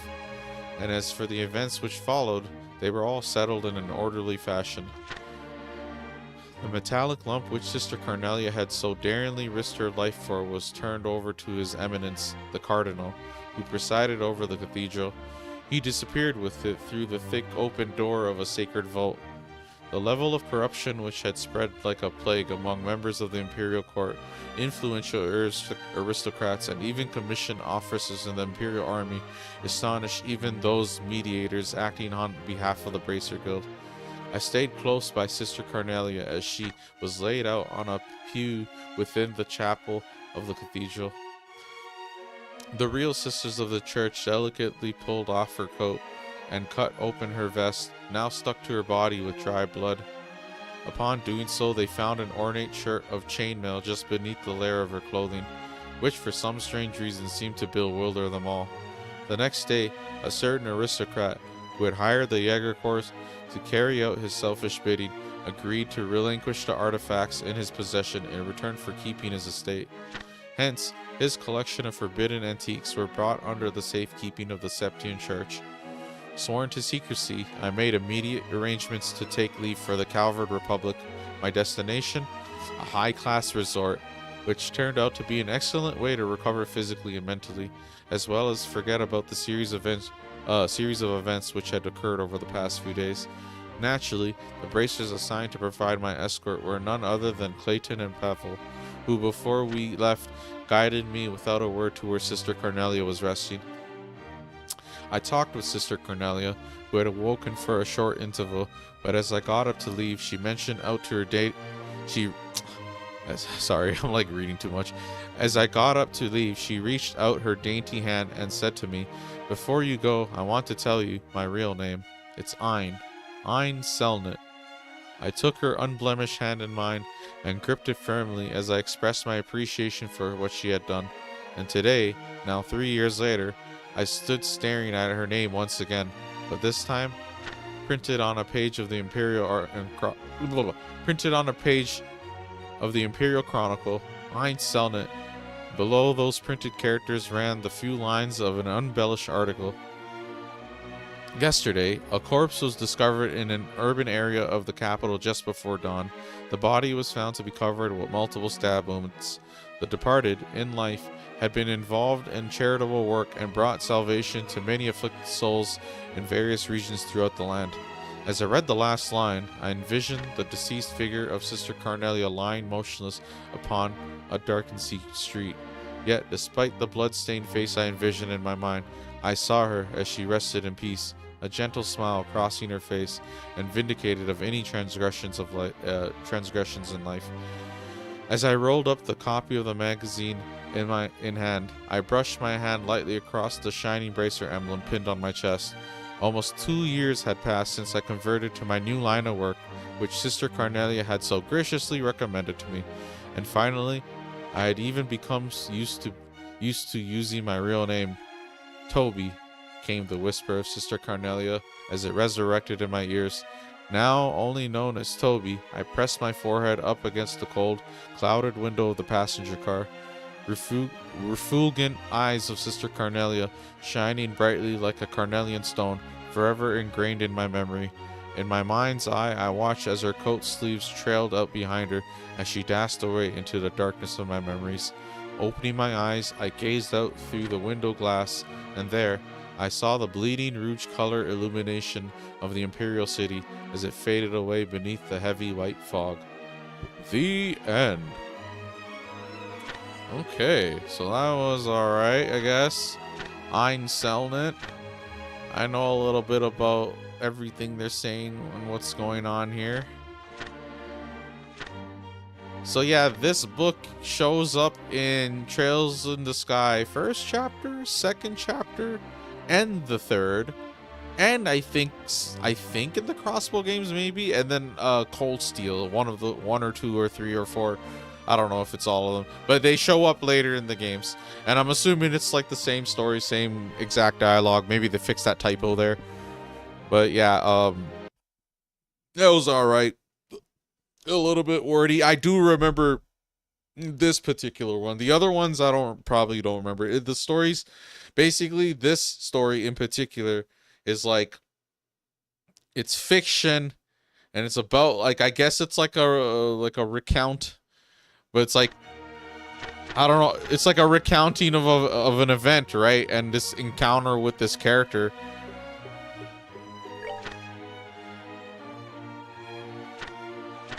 This character, Toby, became a bracer, and then Sister Carnelia of the Septine Church. And we actually know people, someone from the Septine Church. We know Kevin, so maybe Kevin knows. You know what I mean? But yeah, that's one book down, and now we got Gambler Jack and the Doll Knight, which is really long. It looks like that's like a full-fledged book. This took me like an hour. That will probably take me like 2 hours or something. Who knows?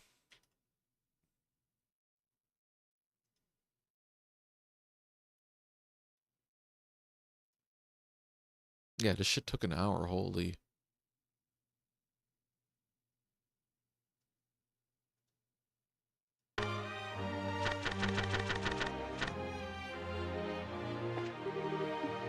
Well, I'm probably not going to read that again in the next game. I'm just going to leave it.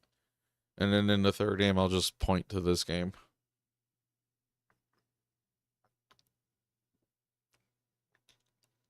I'm thinking I'll just put it at the end. I don't know. So yeah, that's one book. I'll do Gambler Jack next, probably.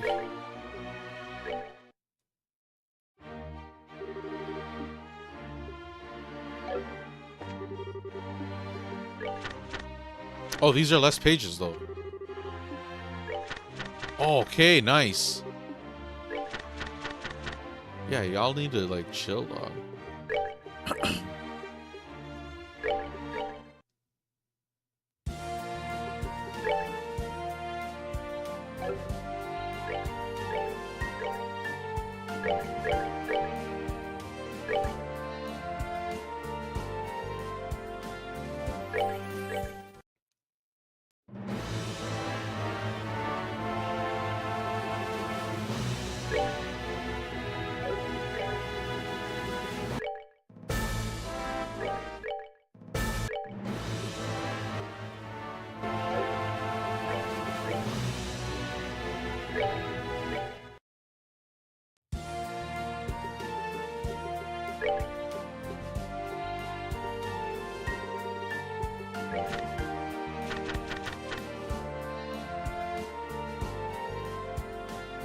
Okay, next up is Gambler Jack.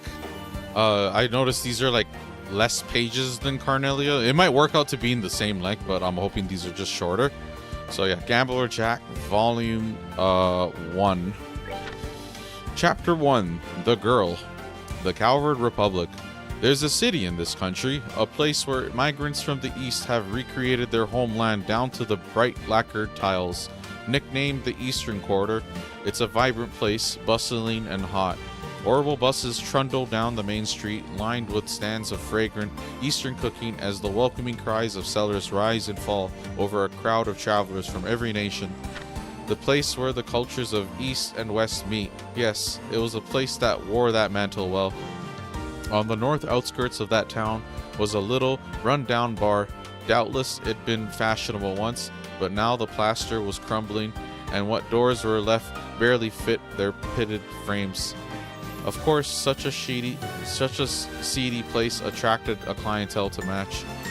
To the lawless and violent, it was home.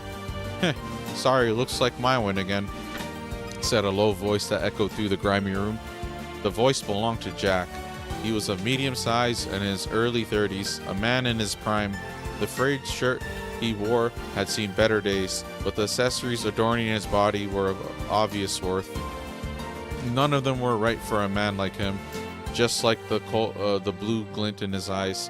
Compared to the dirty, poor, and desperate thugs around him, he looked out of place. Jack was always to be found at that bar, gambling or sharing around with the dregs of the town. Sometimes fighting, sometimes drinking, he passed his days in idle recreation. As usual, today found him hunched at the bar. He'd been deep in his cups since early noon. It was the same as always. Another day, just like any other, was stretching out before him. And into that familiar scene cut the shriek of the door opening. A new customer stepped into that same old bar. But who was this new arrival? It was a girl, unlike any other he had seen before.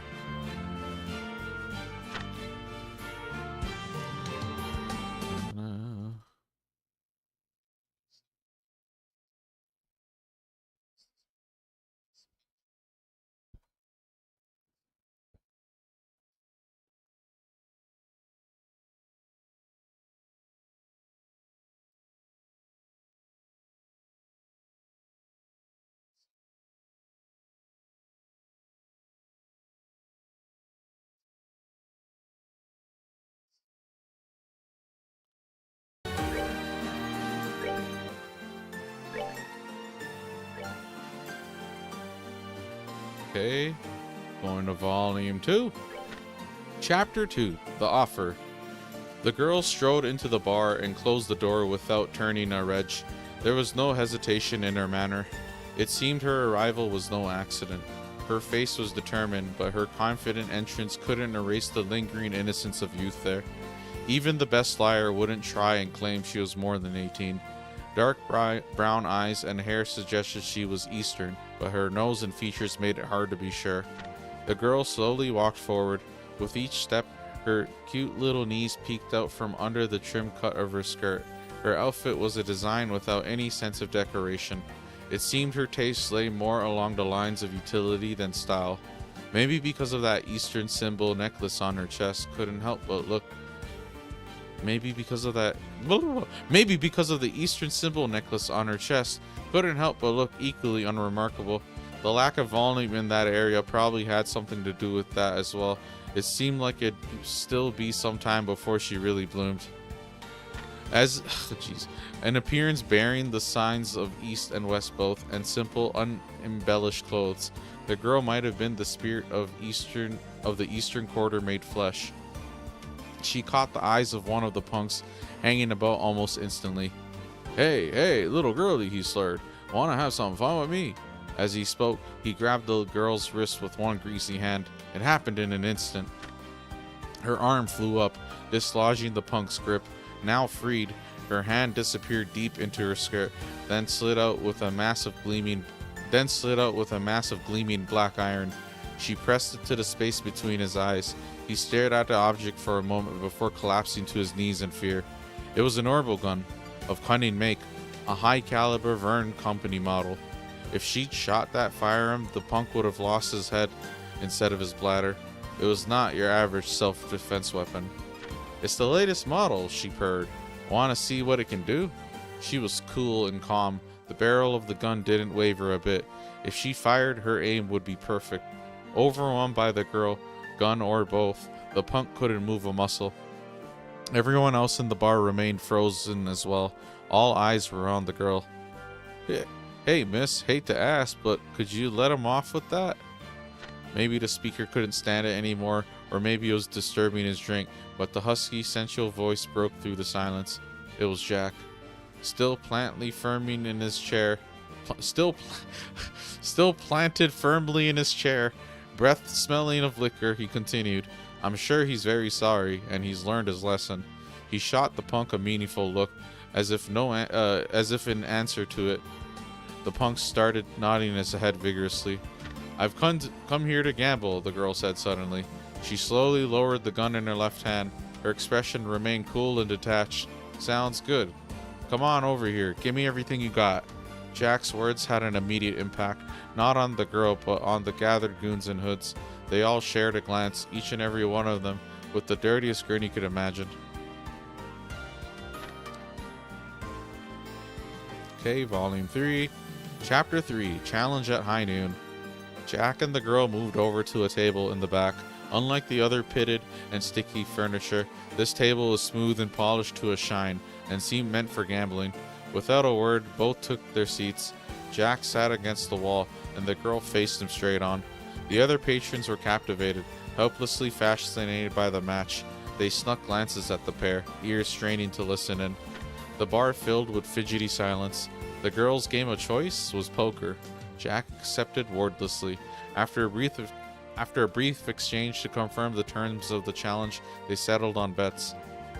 It was to be 100 mira a hand, not even enough to buy a beer, but Jack considered that fair for a match against a kid, and said as much. The dealer was the small fry punk from before. Jack gave him a quick eye signal. First hand, both discarded just one card. Jack called and the girl stood. Jack had 2 pairs, the girl had just 1. Jack was the winner. Haha, sorry little missy, he drawled.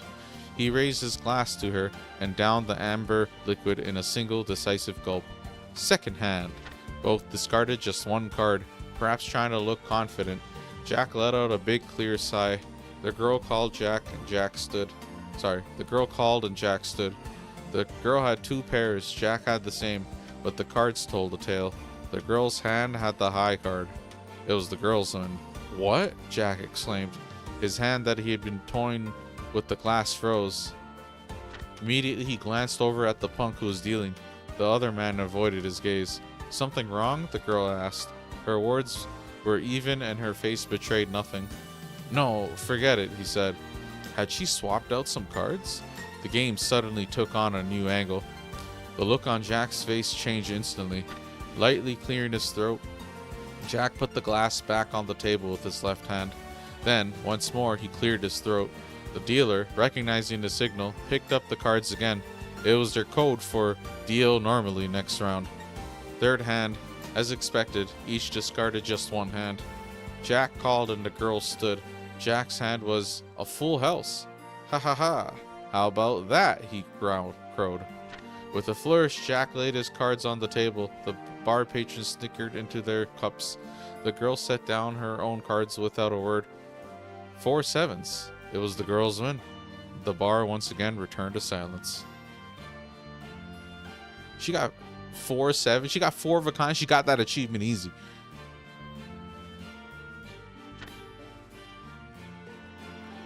Okay, Volume 4, Chapter 4, The Daughter. Ultimately, it was the girl's win. The silence in the bar was punctuated only by the sounds of raucous argument out on the street. Hehehe, ha ha ha.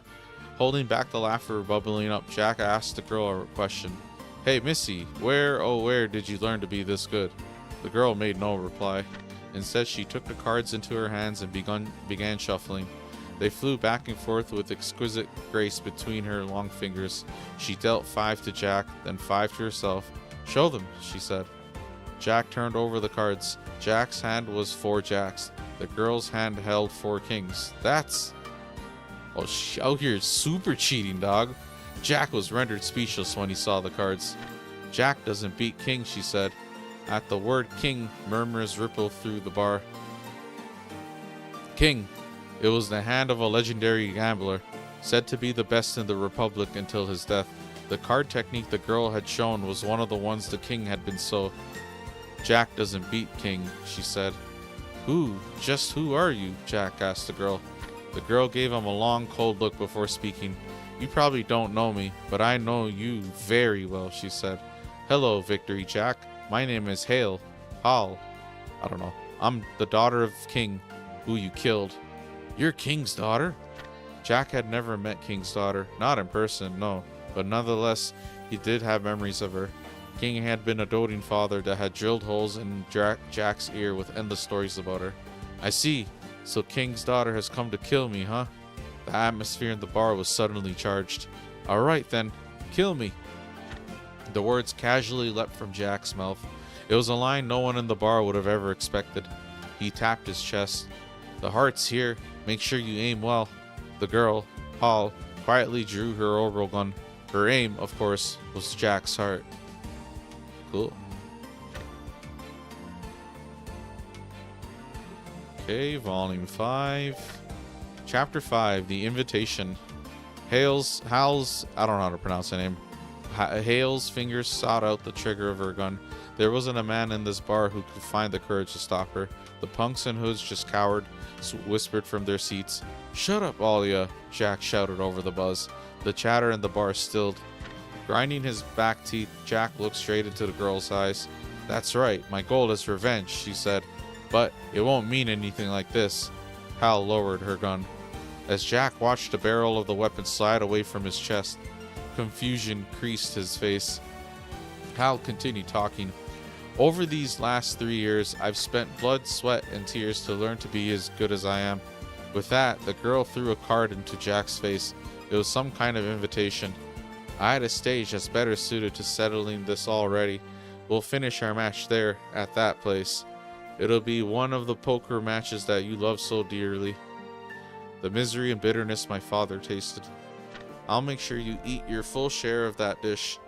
With that threat lingering in the air, Hal disappeared from the bar. Unable to grasp the meaning in the girl's words, Jack just sat there for a while. Finally, he picked up the card that had fallen to the floor and read the text printed on it.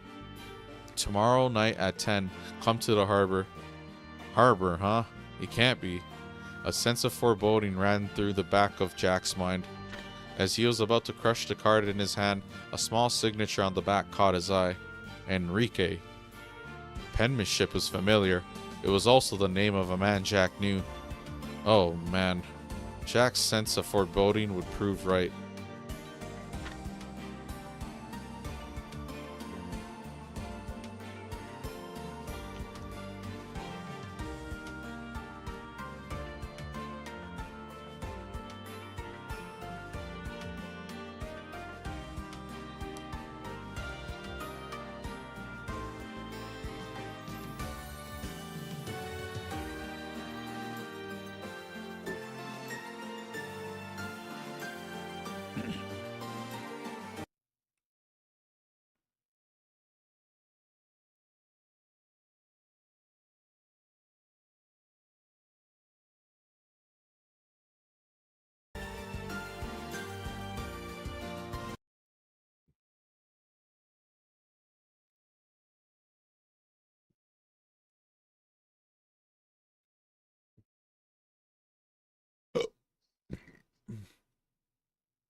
Okay, Volume 6, Chapter 6, King.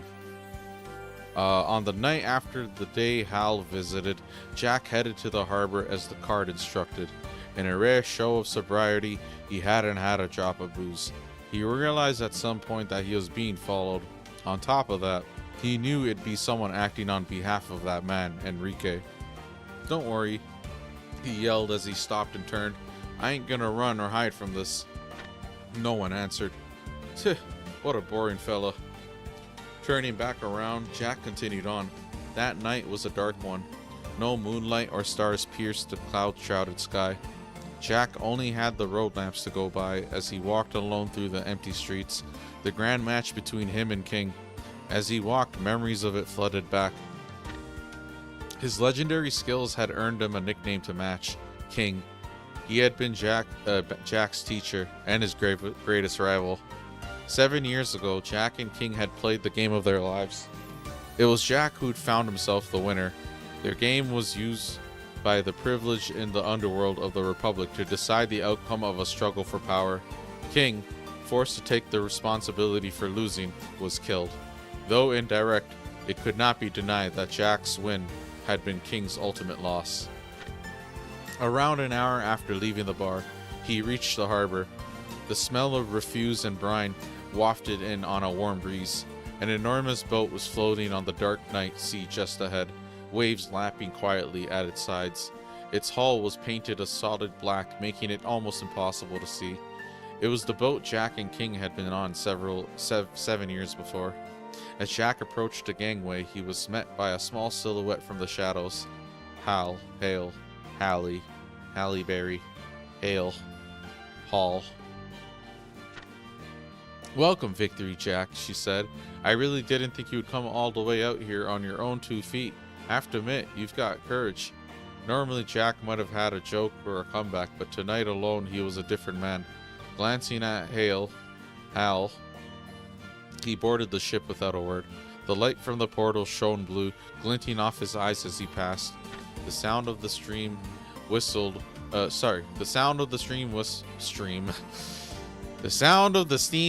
was swallowed by the lonely darkness, and slowly the ship slipped free from the harbor and out to sea. Yeah, it's a lot of reading.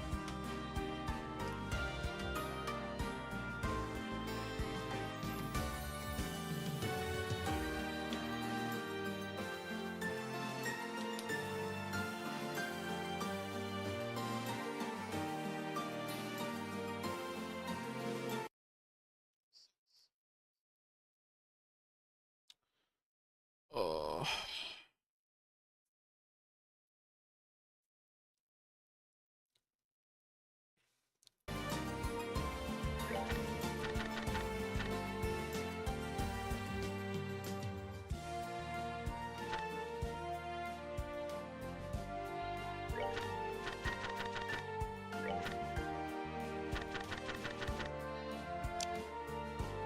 Okay, volume 7. Chapter 7, The Banquet of Darkness. The ship was utterly silent as it cut through the velvety darkness of the night. In contrast to the stillness and inky black of the outside, one layer down the ship's interior was filled with light and sound. Furnishings from every part of the continent adorned the walls, and a band of musicians played a cheery song. The orbital glow of a chandelier imported from Liberal shone down on every form of human desire. In the hall built into the center of the ship, guests laughed and chatted. They appeared to be the finest of ladies and gentlemen, but each and every one were a part of the seedy Republican underworld. They were the type of folk that spoke of murder as easily as one would dinner or a fine wine. Their faces hadn't changed much in 7 years. In the furthest depths of the hall were there was discreet seating for the highest ranked of the lot, and just like 7 years ago, there was a certain group of men there. One old man was flanked by several bodyguards. His name was Chief Minister Shamrock. He was the host of the party aboard the ship. A long white beard trailed down his chest. It was his symbol, and also the symbol of power. Though he retired several years before, he continued to serve in an advisory role to many organizations. Retirement had done nothing to show his influence on the nation. He was a man well worthy of being called the monster of the underworld. Chief Minister Shamrock held this party once every year as a place for the powerful to meet and share useful information. Of course, there were many in the group who could hardly be called friendly in their attitude. Two of these such men were Enrique and Juan. Enrique, 7 years ago, and this time, was the man who twice now built this plan for a gambling match. Originally, he had been an arms dealer, but 10 years before, when he started dealing with the Eastern Quarter, he had expanded his business to smuggling drugs and became a villain on the rise, the best of the new class. Conversely, Juan was a villain whose roots ran deep in this region back to even before the Eastern Quarter. He was the kind of man who ruled from the top, commanding gangs of thugs, punks, and the like. Over the last 10 years in the Eastern Quarter, Enrique and Juan had been in the middle of a territory dispute. It was a fight of new versus old. Neither side had yielded a edge, and every drop of blood was washed away with more blood in their fights. It was at the height of that situation 7 years ago that Enrique had suggested a duel with gambling as the theme. A one-on-one full cheating match between the best of gamblers. On that match, they would both wager their territory in the Eastern Quarter. He brought the suggestion to Juan as a way to reduce the amount of profitless bloodshed at least a bit.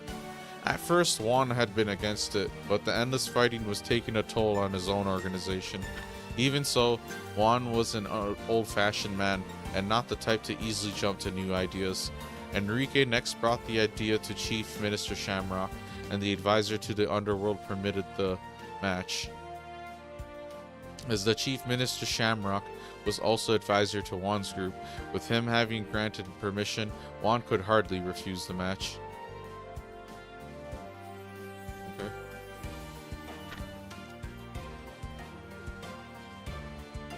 Okay, Chapter 8, Hal. The clock chimed the 11th hour. The match between Jack and Hale was to start at midnight exactly. She waited the interim in Enrique's room. Your father became ill and died 7 years ago. That's what the girl had heard from her mother, but 3 years ago she learned her father had died in the match. Hale didn't have many memories of her father. She spent her childhood with her mother. That's exactly why, though, that each and every one was engraved into her heart as irreplaceable treasures. The things she remembered best were the sights in the gambling dens. She didn't often get to go along, but to her, the way her father could silence even the most finely dressed gentleman with his near magical card handling was something she admired with all her heart. The last memory Hale had was of him taking her hand while she was in bed and telling her not to worry. Maybe that memory was what kept her from believing what her mother said about how her father died. After all, how could the strong, healthy man from that memory drop dead of illness so suddenly? One fateful moment, out shopping for her mother, she found herself heading on a whim to one of the gambling dens in the back street. There, overhearing some chatter from a few thugs, she came to understand the truth of her father's death. After all, to the types who frequent gambling dens, the match from 7 years before was too famous not to talk about. Having learned the truth, she found herself consumed by one single emotion, the desire for revenge on Jack. Swearing she would become as good as her father, Hale began frequenting the gambling dens and played with that one burning wish guiding her hands. It was Enrique who, hearing the rumors, spoke to Hale first. Hallie. 7 years before, betting on Jack, he had claimed victory in his conflict with Juan, and now he saw a chance to do the same again by setting King's daughter against Jack, and so he brought the idea of recreating the match to her. To Hale, it was the perfect... I don't know how to pronounce that name. Hale? Haley? To Hall, it was the perfect means to an end. Cutting off connection with her mother, she joined Enrique's group. Being blessed with talent to begin with, and having abandoned all else to focus on improving, she reached King's level in barely 3 years. Hale's eyes were distant as she waited quietly for the match. Perhaps those 3 years were running through them. Still seated, she bowed her head and let out a big, long sigh. No need to let the weight of this drag you down, you know, Enrique said softly to her. Don't worry, she replied. Now that I'm here, my heart is as light as a feather. Her face betrayed the lie in her words as a flicker of sorrow creased her features, but it was only for a moment. In the next, she was back to the same poker face. Right now, the only thing on my mind is seeing Jack lose. Hearing Hale's words, Enrique's lips twisted up. Perhaps it was confidence in his victory that warped his face.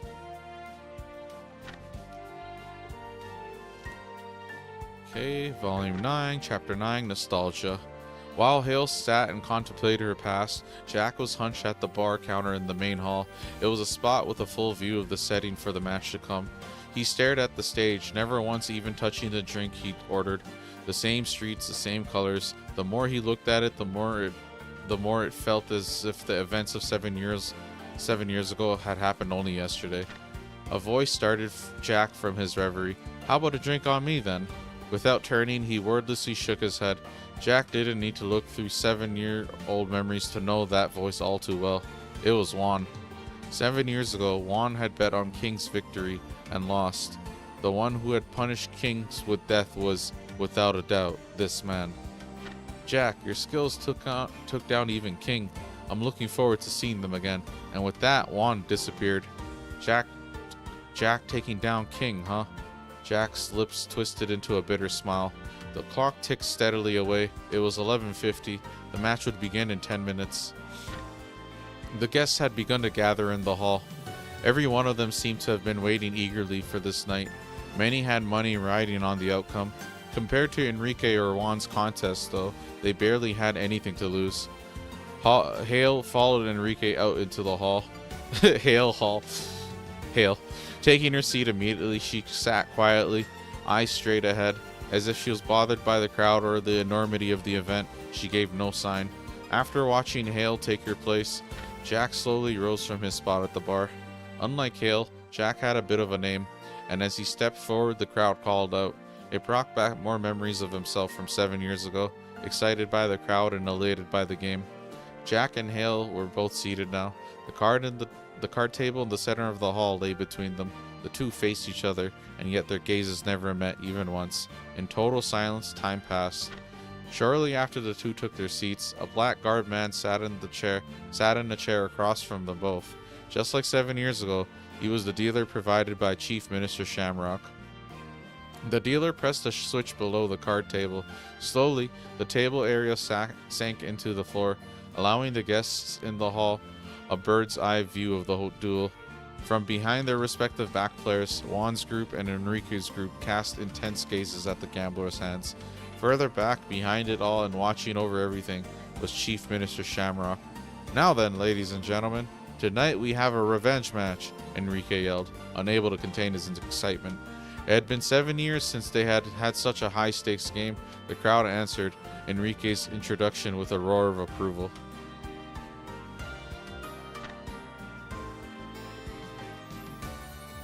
Okay, Chapter 10, The Match.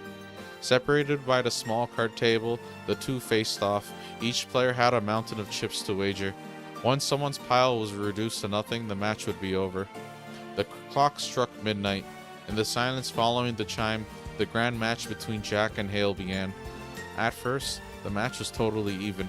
For every hand Jack won, Hale won another.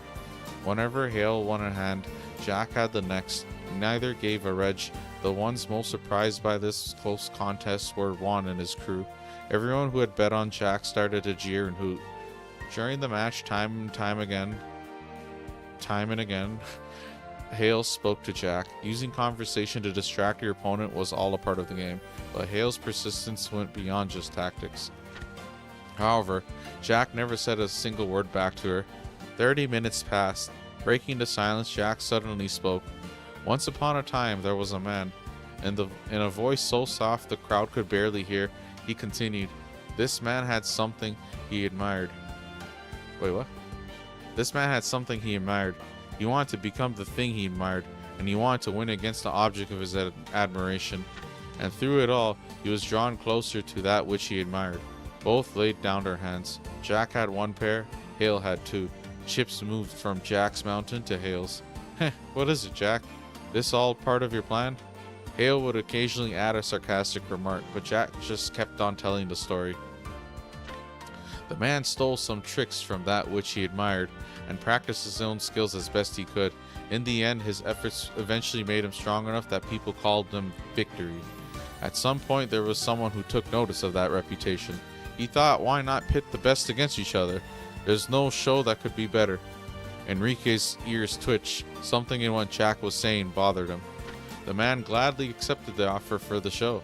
It was the match of a lifetime with that which he admired most, after all. The man's heart danced with excitement. Back then, that man was a young fool who didn't see the world around him for what it was. Certainly, he'd never thought about what it would really mean to lose that match. Hale listened, but made no reply. At some point, she had started to pay attention to Jack's story. The audience was just the same. Everyone in the hall strained to hear the tale tumbling softly from Jack's lips. The two played their cards. Jack had no pair, Hale had a full house. Chips moved from Jack's mountain to Hale's.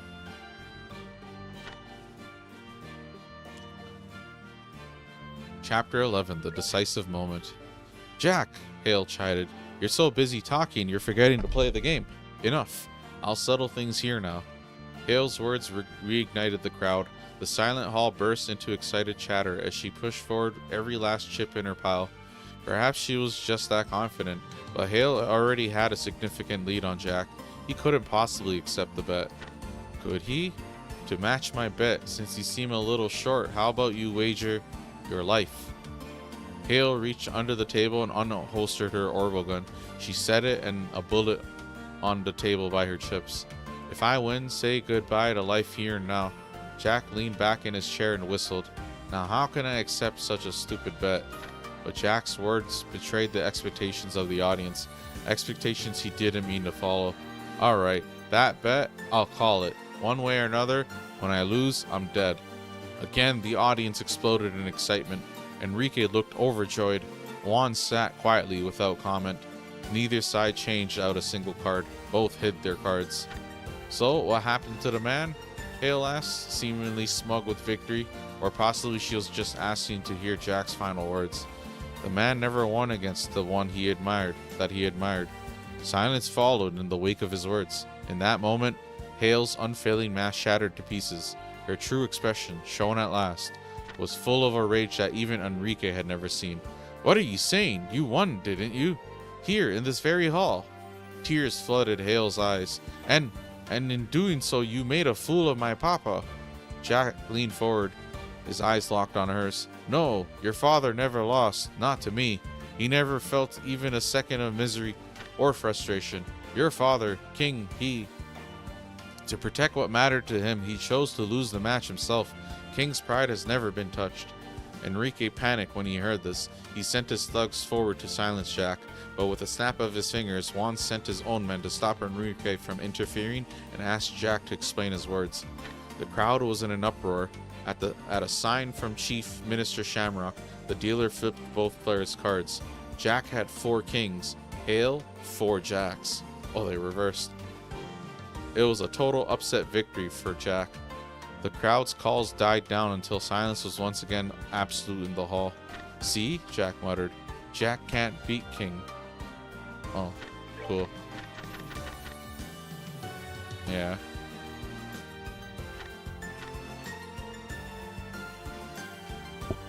Okay, Chapter 12, The Truth. The charge battle had closed with Jack's dramatic upset of a victory. Putting aside Jack's words for the moment, Juan took a moment to appreciate the relief he felt from Jack's win. Conversely, Enrique sat stunned, head in his hands.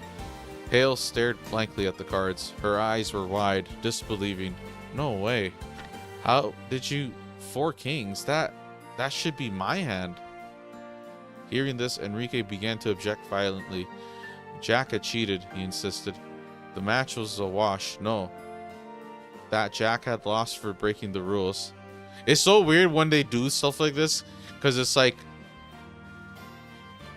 the whole point is that you're cheating but you don't get caught, but it's like you have to do it well where it looks like you won. It's like kind of weird, and then they're like freaking out that he got caught, but it's like, aren't both of these people cheating to make these really unlikely hands happen so consistently? Like, you know what I mean? But anyways, give it up, Don Enrique, Juan said. If you think so, then how about you show us, huh? Show us exactly what it is Jack did. Juan stood resolutely, arms crossed. Cheating's fine as long as you're not caught, he recited. It was a core rule of the match, and Enrique knew it. Yeah, that's what I'm saying. These guys are all like scumbags. There was nothing he could say back that could lay bare the trick. He started to pick over every single thing that Jack had done. Impossible. Jack denied it all with a single word. This is a technique that King used 7 years ago now. I didn't know it at the time, so there's no way Mr. Enrique could. Jack's gaze moved to Hale. To make me win, and to keep you safe, Hale, King used this very trick. Truly a trick worthy of a king. Head bowed, he continued. I never understood. If he had a great trick like this up his sleeve, then what on earth would make King do something dumb like throw away a match? I hated King for that, you know? Hell, I've spent these 7 years consoling myself by drowning in booze. Jack looked up, eyes bright. But yesterday, I finally understood. That invitation of yours, Hale. The moment I saw Mr. Enrique's name on it, everything connected in my head. It was that day 7 years ago, right around here. Hale, here, King's daughter.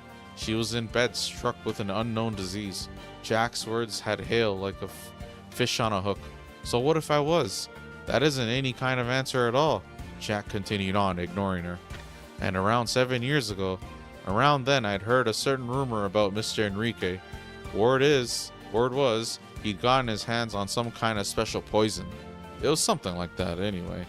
Perhaps some other people had heard this rumor too, for a wave of whispers ran through the crowd. Enrique just stared at the ground, biting his lip. Hale, suffering from an unknown disease. The rumors around Mr. Enrique at the time. And lastly, King and the way he chose to lose to me on purpose. The only thing that links these three together is one simple truth. Juan leapt to his feet. Oh, feet is spelled wrong. It's the other feet they're using. Juan leapt to his feet, fury writ all over his features. He began screaming at Enrique. You, 7 years ago, you poisoned this girl, and then you threatened King with it. Whoops. Oh, that was it? Oh yeah, chapter done. Okay, 2 more. Okay, chapter 13. The sense. You put your poison into this girl, and then threatened King, didn't you? Every word from Juan's mouth made Hale stiffen like she had been punched. Shocked voices rippled through the audience. Before Juan's demands, Enrique desperately tried to put a defense together. He also tried to conceal his shaking, but the certainty of his guilt was too obvious. Under the suspicious eyes of his fellow criminals, the way he tried to make excuses was somehow ironic. Everyone began to believe what Jack was saying. Of course, there was no proof anywhere that Enrique had poisoned Hale 7 years ago, but Enrique's claims didn't make any sense to them. Conversely, Jack's made far too much. In the underworld, betrayal was a constant companion. Perhaps that's precisely why, though, in this world, sense, rational and logicality in events was so important. As long as you played by that rule, proof didn't mean a thing. It was clear that Enrique would be punished somehow. As this fact finally dawned on him, he ceased his protestations. Hale merely stood utterly still. She was rocked by so much emotion of so many kinds that it rooted her to the floor. My father never lost, she whispered. The truth was a comforting balm to her heart, at the same time filled her with a deep sense of loss. Her father had chosen death himself. The very they didn't have to kill someone. Like, why would you kill? They're playing for territory, and these guys are playing on behalf of the people of the territory. Why would the fucking gamblers have their lives on the line? I don't know. It's just ridiculous, but whatever. Her father had chosen death himself. The very thought of it was far too big and far too sad. The flames of revenge that had fueled her action suddenly and utterly went out, and as her once burning drive died, soon all that remained was the thin smoke and cold white ash where her anger had been. That means that for me, Papa, the feelings that began to well up turned to words, and as they parted from her, something snapped. Falling to the floor, Hale curled up in a ball and began to cry like a child. Glancing at Hale from the corner of his eye, Juan put a hand on Jack's shoulder and patted him in a congratulatory way. Tonight's been better than I could have possibly imagined. I'll do anything you ask if it's in my power, he whispered to Jack. Then, give me Hale, Jack said without a moment's hesitation. Juan was hard-pressed to answer. No matter how pitiable he found Hale, she was still a pawn of Enrique's. Even if there were to be punishments meted out for the events of 7 years ago, her freedom was very much in question. Give Jack what he wants. Will it really be such a problem? The voice from behind both of them froze every single person in the hall. All eyes turned to a single point. The one who drew their gaze was the bearded consultant to the underworld, Chief Minister Shamrock. Giving you the girl isn't a problem, right, Enrique? Enrique nodded weakly. At last, the ship was filled with cheers and celebration. Okay, final chapter. 14. To each their own wish. Jack and Hale returned to the harbor at dawn. As if it had been an illusion all along, the enormous ship disappeared into the morning fog. What will you do with me then? Hale asked. Nothing, you're free, Jack said. I doubt anyone will ever try to use your life in any deals ever again. Do whatever you wish. Hale was quiet a moment, then said, Hey Jack, why did you do all this for me? There was a glint of white teeth as Jack smiled slightly. King put his life on the line to keep you safe. At the same time, King also saved my life as well. My life was given to me by King. Don't you think it's only natural I'd use a life like that to make King's wish come true? Papa's wish? Jack's smile disappeared. I'm sure King regretted it 7 years ago, regretted that he'd ever set foot into such a world of darkness, and that he'd ever put you, his daughter, in such danger. You at least should never have gotten wrapped up in this world. I'm sure that was King's wish. Hale didn't know what to say. Jack continued, If you get it, then don't you ever come back to this world. And with that, Jack strode away and left Hale standing there by the sea. The Calvard Republic. There's a city in this country. A place... repeating the beginning? There's a city in this country, a place where migrants from the east dreaming of their homeland have recreated their old towns right down to the bright lacquered tiles. On the north outskirts of that town was a little rundown bar. Over a week had passed since that fateful game. Jack could still be found there, in that same old dingy bar. As always, he was at his liquor, starting from noon. He had settled things with his past, but he hadn't changed from how he was before at all. No, he was changed. He drank less, and when he drank, he didn't throw it back like a man dying of thirst, but slipped slowly, enjoying it. And that day, once more, the door to the place opened with a sound like a shriek.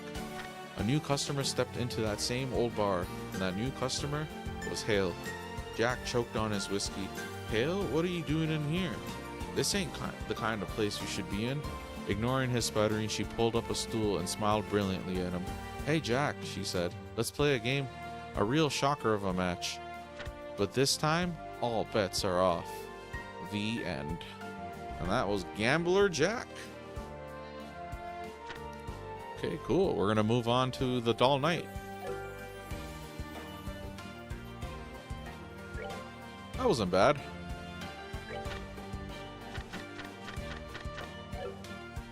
I don't really, I don't, I have like phases for stuff. So it's like I'll be playing video games more, kind of catching up. And then if I'm not really doing that, I might be like watching TV shows, trying to catch up, watch good stuff. Same thing for movies, manga, whatever, right? And just like actual like fiction, like novels, like your traditional tech, like books, like wordy books. I usually read nonfiction, sure, that happens throughout, but I haven't had like a phase where I read like fiction books, like, you know, like I would read them throughout my life, but nothing like I remember downloading a bunch of books and like trying to read through a bunch, and I got through a bunch, but like none of the really bigger ones. It was like the bigger books are super daunting, and just the way books are, it's like video game stories and writing and stuff is like similar to books, whereas like books can have a lot of the dialogue you'd see in a video game, but a lot of the dialogue you see in books wouldn't really work for a video game. Like it could.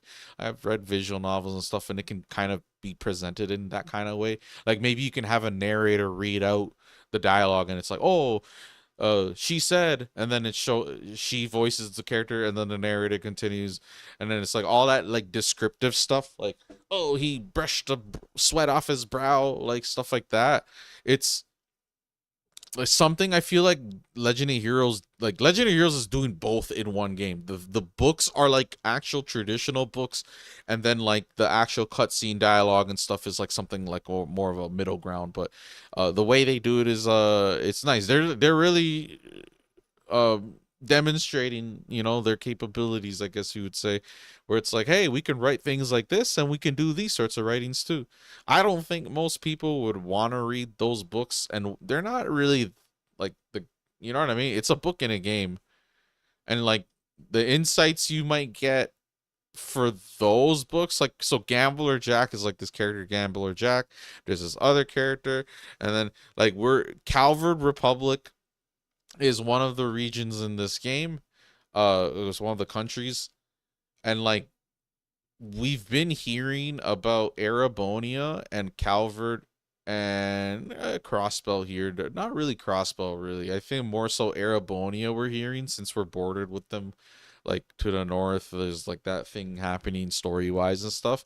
And then Calvert, Calvert Republic, we mainly kind of know because like characters are from there, like Zin's like from there, I think. Kilika, like their whole backstory is like, you know, is just a bunch of characters that are from there. And then the church, people from the church, there's like people that are like more familiar with that region. Estelle herself, like from the perspective of Estelle, she's like, these are like foreign regions, foreign territories to her. And, who knows, maybe she'll eventually get to like explore the rest of the world and whatnot. But it's just really interesting because you have characters here like moving out and about, like their world is like very lived in, it feels like. The enforcers are all out and about. The church people are out and about. They all have their very like intimate backstories. They're not just like they're not just characters that kind of just serve. They have that too, but they're not like characters that like serve their purpose for like one game as a villain for this one game, and then like they're gone. Like you could say that for certain characters like Lue or whatever, but the dude's gone, right? It's just like the way they do these games is like you don't really get that experience from a lot of games. Like in terms of like ongoing games. So here, I'll just think of a bunch. Um Mass Effect 1, 2, 3, pretty interconnected, but you can jump in 2 and 3, and it's short. That's like the thing about, they only did 3 games of that. Imagine 4, imagine 5, imagine 6, imagine 7, 8, 9, 10, 11, 12, 13, 14. Like that compounding is like not common. That compounding thing is very uncommon. Most of these franchises dream of getting to 13 games that are all actually meaningfully relevant and connected to each other. So it's kind of really showing its specialties, I guess you would say, that these games pretty much operate in its own like bubble. They're like doing their own thing. They stick their guns. They're like a lot like Persona. I feel like Persona didn't really like adjust too much of what they're doing based on like the market trends and like whatever. They kind of just like, excuse me, excuse me. They kind of evolved what they were going for. So like you have games where it's like their identity came into question because they're pretty much looking at all these other products in different genres, mind you, doing very well, capturing more of the market, competing with them, stealing more of their peoples, or what's happening a lot is introducing and ballooning into like a newer audience that wouldn't even be interested. A lot of the thing about mainstream, sorry, gaming becoming mainstream is like those games, those genres are, it makes sense to me that shooting games have like that widespread appeal. A lot of people might not be interested in playing like some cutesy anime, like whatever, like some Kirby type of shit. Like it kind of like has like a bit of like a how much of a appeal does this kind of product have? Like, you know what I mean? It's like gaming has a very wide audience. Not, it's like kids, it's like teens, it's adults, it's old people, it's people of all different walks of life, different socioeconomic backgrounds and whatnot. And like it's not really about, you know, it's not really about that. But you have like certain games and certain stuff that like kind of um appeal to certain sensibilities. So like you know, like let's say younger people don't really like reading, but older people like reading, whether that's a generational thing, whether that's like an age thing, whatever. It's like, oh, okay, so you can kind of be like, yeah, Legend of Heroes games probably would be more appreciated by someone that's actually going to be sincerely engaged and willing and committed to, you know, go through all the dialogue, all the cutscenes, and put in the time and like play, you know, like learn the world, characters, and like actually care about it, right? Because you can kind of do it passive and like a shallow and superficially. Sometimes like there's nothing I can do but treat the game that way because the game doesn't do anything or compel me in any sort of way to like, you know, I don't get connected with it in that I'll play certain games and I don't care about the main character. I'll play these games and I'm like a fan of the main character. And I'm like rooting for them and I'm like invested and like I get mad when like certain things might happen or sad when certain things happen. It's like it doesn't happen for everyone, but for me, the older I get, the more those slow burn, stop and smell the roses, taking your time to like really fine tune and hash out the details. Those kinds of like focuses end up like creating things that I personally would recognize, acknowledge, and appreciate for the quality that is, sort of thing. It's not like I'm going through this game and I'm like skimming through it and like really what ends up happening is the game's quality in my eyes hinges more on like maybe the gameplay, the dungeon crawling, that sort of thing. But I'm trying to really take it for like the whole thing and for the whole thing for what it is. And these games have so much to offer that isn't really like, it's like very niche. Like, yeah, you can play Witcher, and Witcher has books in it, but people ain't reading those books. And those books, I don't know, I don't really want to compare it too much, but like the books, the purpose of the books in these games can be similar to the purpose of the books in those games, but that game has a wider variety of the kind of things they're trying to say in a book. Sometimes it's just superficial lore shit, world, like it's not really like the story of Cornelia is going to be important in some sense because the character, you know, the characters, and then since it's like a fiction that's based on the fiction, but it's still using elements from the base fictional universe it's based in. So they say, you know, they have Calvert and Ereboni and Liberal as settings, and the technology and all that stuff. It's like a grounded story. Whether it's real incidents or not in the fictional universe is not obvious to me. It seems like it's like a retold tale of something real that happened. That's why it seemed like it's something that happened in the like universe where they're going through the thing. They're running from these guys because they had an artifact. And then Ein Selnate beat up all these people, killed all these people. It's just like this, you know. Uh, Only time will tell. As we play through the other games, and once I read the stories and I play the other games, it's like, you know, when we're in Erebonia or Calvert, or if maybe I'll come across characters that are those characters or remind me of those characters, or maybe people like NPCs and stuff would be referencing the books, like they might be fans of the books or something. There's like all sorts of different kind of things I could expect them to kind of do. But yeah, anyways, we're gonna move on to the final book series, Dull Night, and then we're done. And then I'm not gonna read it again in the next game probably because that I didn't. These are actually kind of wordy.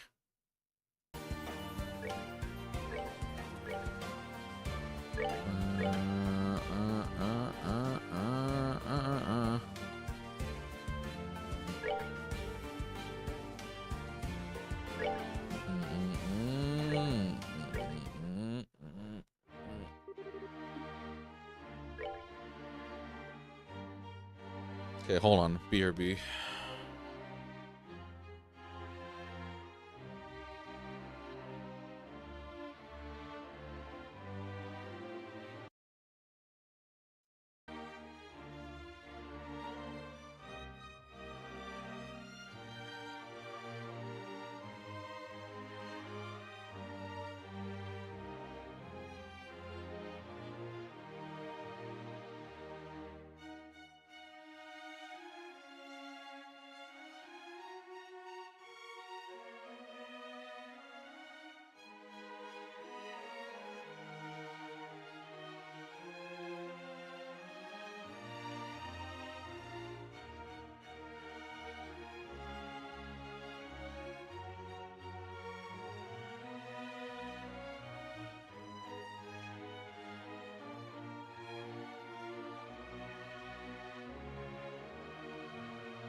Okay.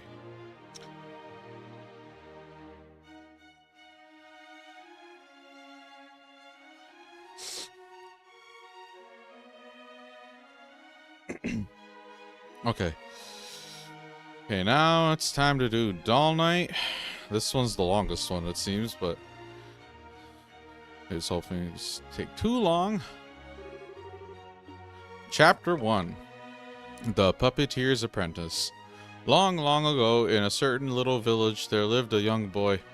He was some 13 years old. His name was Petro. Petro was a small boy and not very strong, but his fingers were dexterous enough to astonish anyone.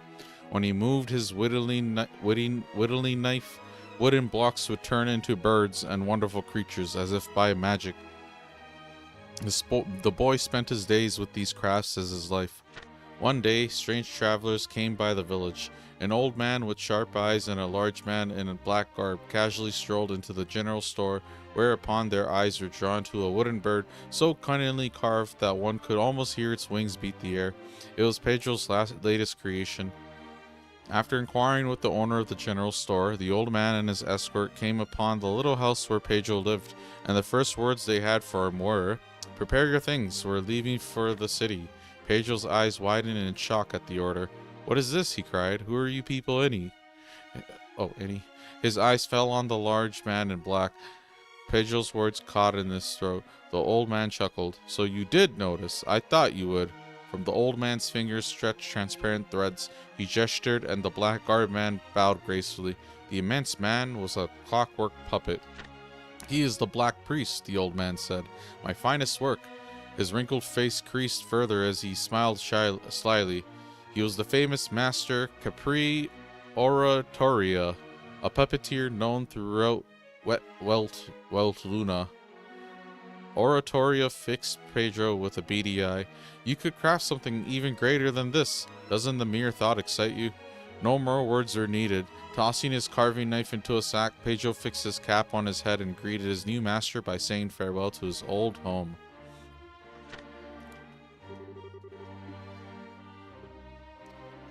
Okay, Chapter 2, The Blue Knight.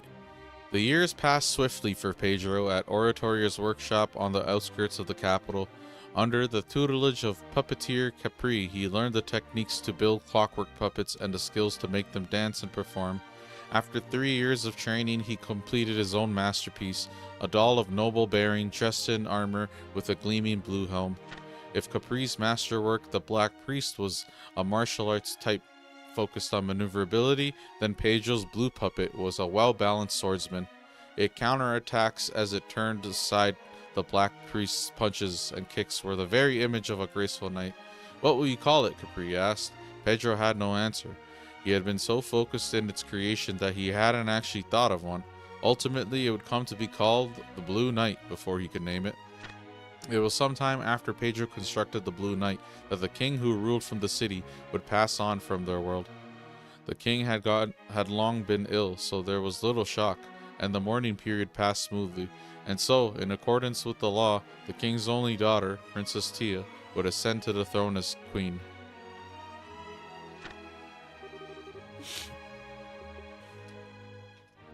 Chapter 3, On the Road Home. Pedro visited the city accompanied by the Blue Blue Knight. With the crowning ceremony approaching, the streets were abuzz with excitement. As he strolled the city center, people passing by cast strange looks his way. What a noble knight he must be. I'm sure he must be quite the famous hero. Do you suppose he's attending the crowning ceremony? Trailing quietly behind the Blue Knight, Pedro could hardly keep himself from doing a little dance. It felt like a step towards Capri, who can control the Black Priest as if it was human itself. Of course, at the same time, he found it annoying that others thought him the servant of his own creation. It was on his way back to the workshop outside of town that Pedro's humming was interrupted by a scream. "No, please stop!" cried a voice from the woods. "Heh, no one's gonna save you," a man growled. "Give up and give in." From the looks of things, some thuggish men had a girl cornered. Dainty and clad in a white dress, the girl's searching eyes sought desperately for a way to flee from danger. Pedro squared his shoulders, and lowering his cap to shadow his eyes, he set his fingers in motion. The Blue Knight charged forward.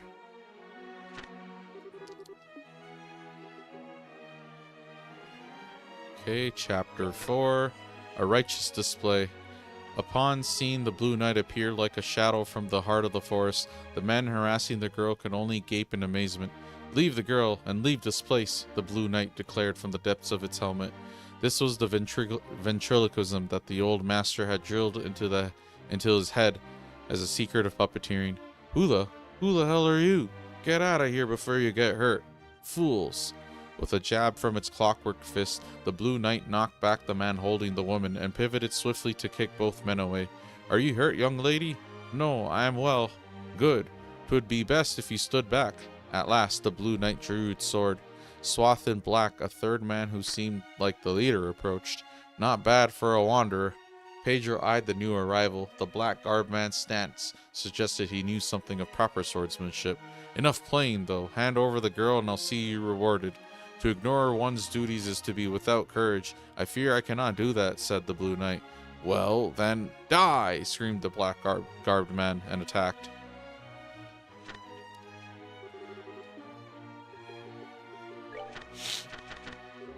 Yeah, these are short pages at least.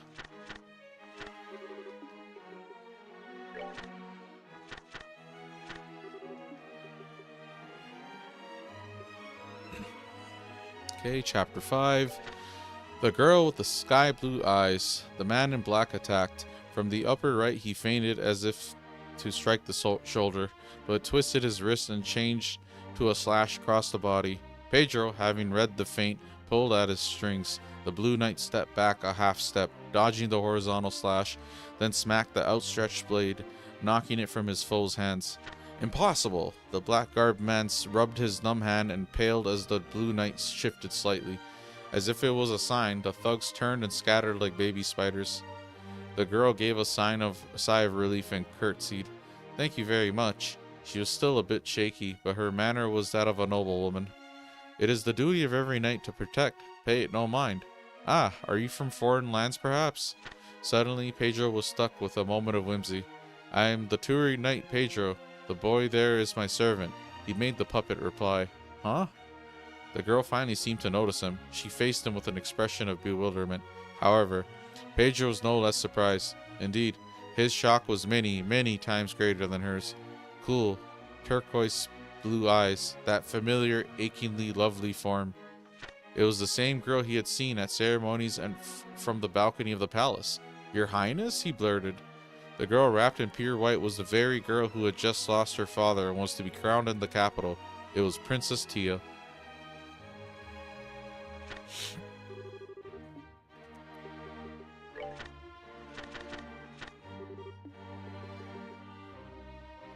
Okay, Chapter 6.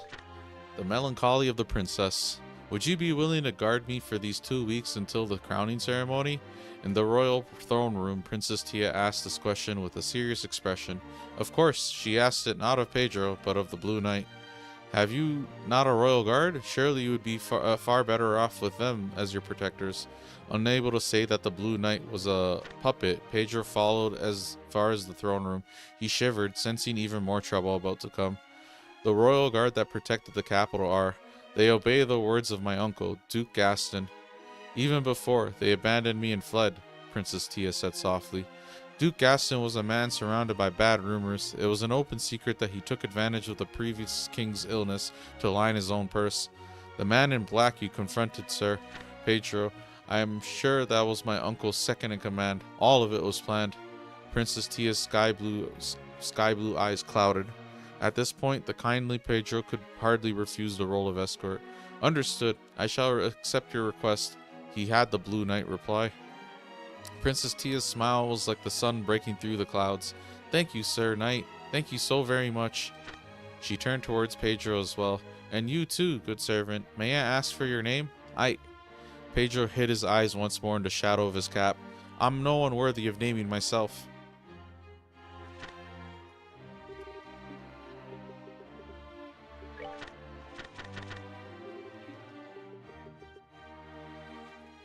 Okay, Chapter 7, Turbulent Days. Protecting the princess proved harder than predicted. After all, almost every day there were new ne'er-do-wells sent after her. Eventually, partially due to their closeness and age, Princess Tia and Pedro, still playing the servant, came to speak very openly to each other. While glad for the princess's trust, he didn't know what he would do if the truth of the Blue Knight came out. Pedro was beside himself with worry. On the other side of the city, a letter was delivered to a certain puppet workshop. What is that boy doing? Guessing the circumstances from the very vague statements in Pedro's letter, Caprice sighed and gave a bitter smile. However, perhaps this is a good chance, he mused. Pedro was ever bright and straight as an arrow, yet his thoughts were always of puppets. Partially due to living outside the city, he had no friends he could call close, and yet it hardly seemed as if he felt lonely for it.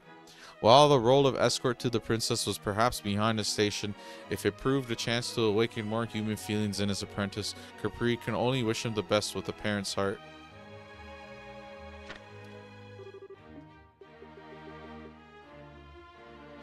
Okay, Chapter 8. What makes the darkness shake?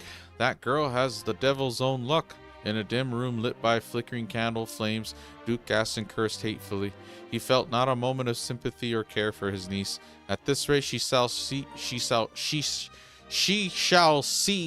the crowning ceremony, he snarled. This night, Pedro, can't we handle him? He's the first man so skilled that we've encountered. We fear that even if the royal guards attacked at once, it might be difficult.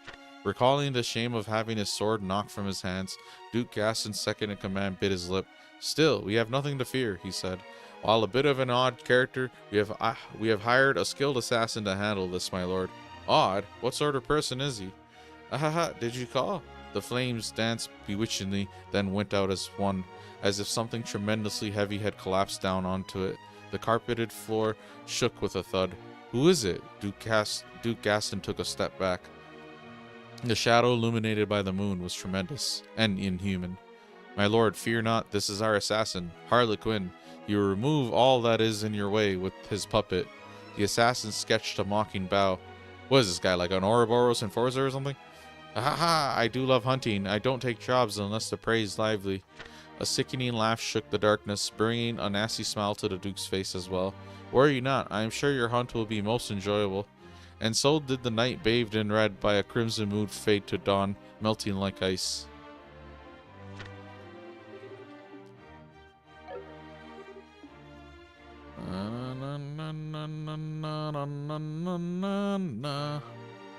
Okay,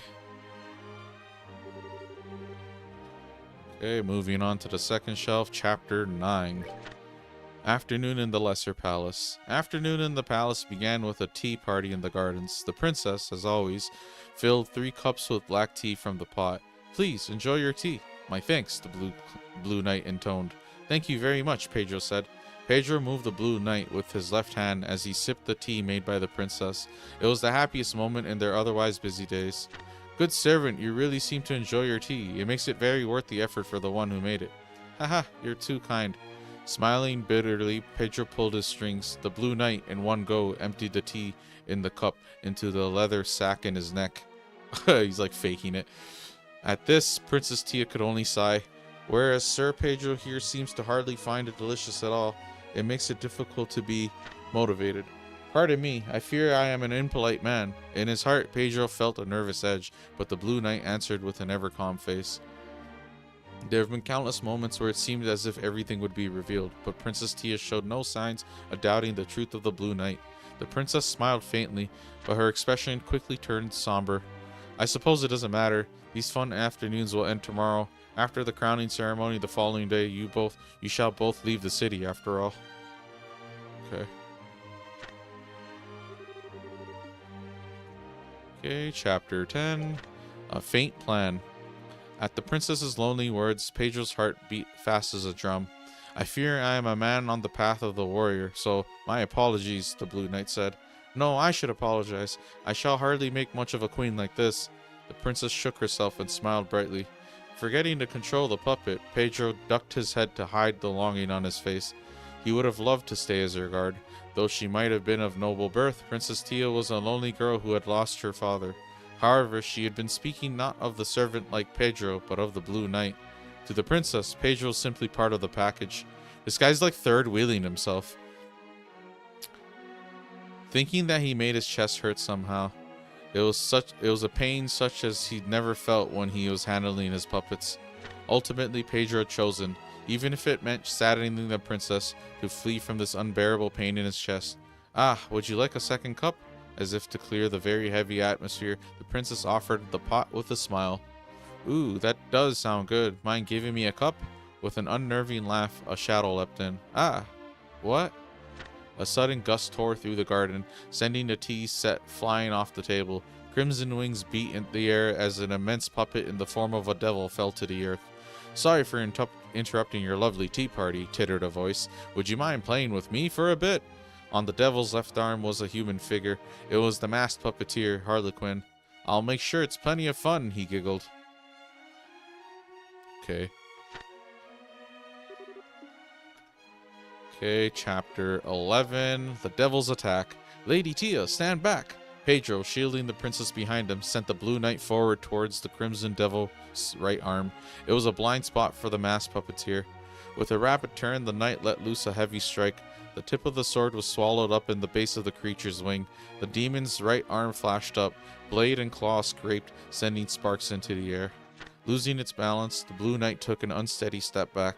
The demon gave a shiver, and a barbed tail thick as a log screamed through the air, striking forward. Astonished by the technique, Pedro snapped the Blue Knight back, dodging the tail swipe. Oh, you are good. I didn't think you were in the same business. The masked puppeteer spoke not to the Blue Knight, but to Pedro. The Blue Knight, as if to interrupt these words, pointed its sword at the puppeteer. What nonsense are you speaking? If you shall not come, then I shall strike first? No, then shall I strike first? Even now, Pedro tried to hide it. Princess Tia, with a confused expression, gazed upon the preceding events. I see, so that's how it is. The masked puppeteer, as if suddenly realizing the situation, laughed softly. My, well, no one can call...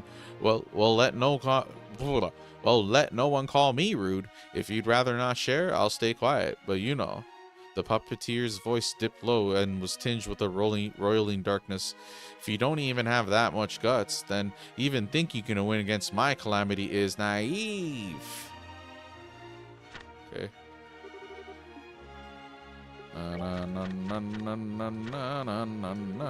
Okay. Chapter 12. The Crimson Demon. The demon doll Calamity kicked the ground and launched itself into the air, closing the gap in an instant. Pedro reacted just a moment too slow. So intent was he on not wanting the princess to notice. It was the tiniest of openings, but it was one that would prove fatal. First, the sword was knocked from Clockwork hands. Then, the claws continued to dig in, cutting through the blue armor like butter. Oh my, what's wrong? The tail whipped in, encircling the Blue Knight. With a twitch of the puppeteer's fingers, the tail tightened, crushing both the knight's arms. Caught you! The claws grabbed the Blue Knight by its feathered helm and lifted it up off its feet. Stop! The first puppet he made, that he put so much effort into, was being torn to pieces. Pedro lost himself for a moment and ran forward. You're so impatient. No need to worry. I was going to give him back. The Crimson Demon held the Blue Knight high and threw it down towards Pedro. Gah! The Blue Knight crashed into Pedro and bowled him over. He laid in a crumpled heap upon the lawn, under the body of the puppet. Please stop. The princess stepped between the fallen pair and the masked puppeteer, her arms spread wide. I offer myself to you. In return, I command you to cease this senseless violence. Okay. 13. Okay, chapter 13, saying goodbye. I offer myself to you. In return, I command you to cease this senseless violence. At Princess Tia's bold words, the puppeteer licked his lips loudly. You'd offer yourself in place of your guard? Heh heh heh. Why you bring tears to my eyes, princess? You mustn't, Lady Tia. Barely conscious, Pedro desperately tried to put words together. He had not the energy to use ventriloquism. My master, Pedro is fine. Leave it to him. Hurry, run. Sir Pedro, silence. At the princess's angry words, Pedro managed to open his eyes fully, for those words were addressed most surely to he, still garbed and acting the servant. You knew? I'm sorry, I pretended not to notice. The princess smiled in a sad, lonely way, then turned to the puppeteer again with a dignified expression. Now, take me to my uncle. My, oh my, what a princess you are. I bet you would have made quite the queen, too. The demon slowly stretched out its right arm. When the princess stepped on, it began to beat its crimson wings. Sir Pedro, thank you very much. This last week was very fun. These words of goodbye sunk into his brain. As he watched a scarlet shadow be swallowed into the blue sky, Pedro's consciousness slowly faded into darkness.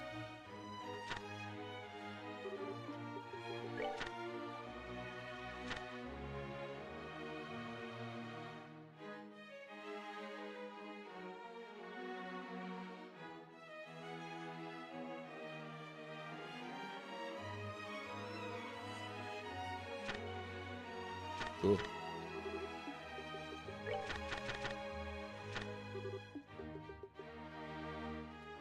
Okay, chapter 14, The Cost of Deceit.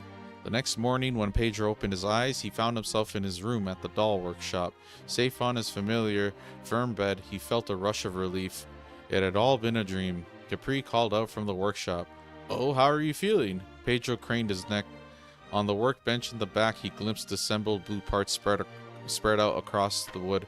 He leaped up, panicked. It wasn't a dream. It seemed Capri had used the Black Priest to bring Pedro and the broken form of the Blue Knight back from the castle. It's my fault. Pedro's eyes trailed over his former masterpiece, now reduced to junk. His memory then trailed back over cool, turquoise blue eyes, a warm smile like a ray of sunlight, and fine fingers pouring black tea. Pedro ground his lips between his teeth. The Blue Knight wasn't good enough. If I had any talent as a puppeteer, I would have been able to protect Princess Tia. It seems you still don't understand, Capri muttered. His face took on a rare expression of severity. What you lack is here. In a forceful motion, he jabbed his finger against Pedro's chest. Pedro could only blink in shock.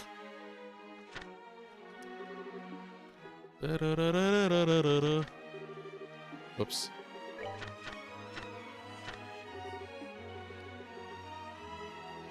Okay, chapter 15, A Little Decision.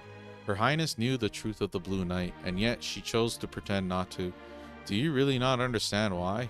Because, unexpectedly in the depths of his mind, he had a flash of insight. Sir Pedro, silence, she had said, and then, I pretended not to notice. He recalled the sad, lonely smile she gave him when she revealed it. Something's hot boiled up in his chest. Pedro raised his head and fixed Capri with an intense gaze. Master, I beg of you, help me repair the Blue Knight.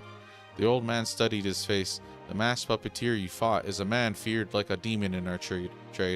A half-baked man can't hope to match him. Do you understand? Even so, I will, for the person who believed in me. When he said this, Capri smiled broadly, as if something grand had just fallen in his lap. It was the day before the crowning ceremony at the palace. The princess's absence had been noticed, and the royal keep fell into an uproar from top to bottom.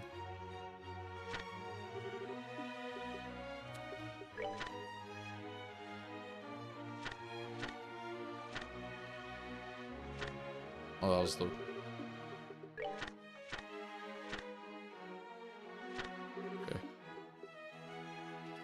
Okay, chapter 16, The Duke's Private Manor. On the outskirts of the capital in Duke Gaston's manor, Princess Tia sat in a lush room carpeted in deep crimson. It's perfect for you, princess. With a satisfied expression, Duke Gaston glared at his bound prisoner. What do you intend to do? about the crowning ceremony today?"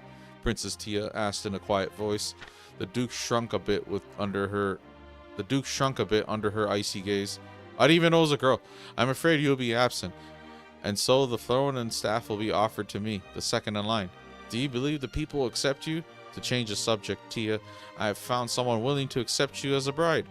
Seeing the sky-colored eyes waver for a moment, the Duke smiled with renewed confidence.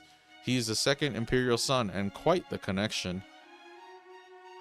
The Duke's smile widened. "Wow, you learned the joys of womanhood in a new land. You can leave the rest to me. It was a cowardly plan. Certainly it wasn't a scenario that would be accepted for the Duke to take the throne in place of the first heir. However, it was different if the princess were to marry. If that were to pass, anyone could see that Duke Gaston's ascent to the throne was all but a done deal. "My lord, it's about time." At his second-in-command's comment, the Duke stood. "I'm sure you're quite tired from the daily attacks. Take the chance to rest and recover." The Duke gave a chuckle at his own shamelessness and left the room. At that moment, "That won't be happening." There was a tremendous crash, and a glass window exploded into glittering powder. Okay.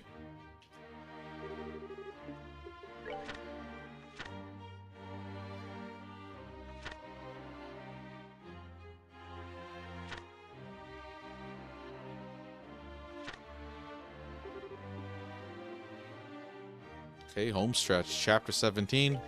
And so the boy becomes a man. Like a graceful leopard, a tall knight clad in blue armor leapt through the window. Following behind him was a small boy wearing a cap. "Princess Tia, I'm sorry. I know I'm a bit late," he said. "Sir Pedro, so you did come after all." A tremulous smile floated onto the princess's face. Somewhat embarrassed, the boy returned a smile. Their eyes locked, and words unsaid passed between them. "Hey, there's a time and place for things." The Duke, having been completely ignored, was sputtering in anger. As the Duke seethed, his second-in-command was stealthily sneaking up on the still-bound princess. He reached out his hand for the princess's shoulder.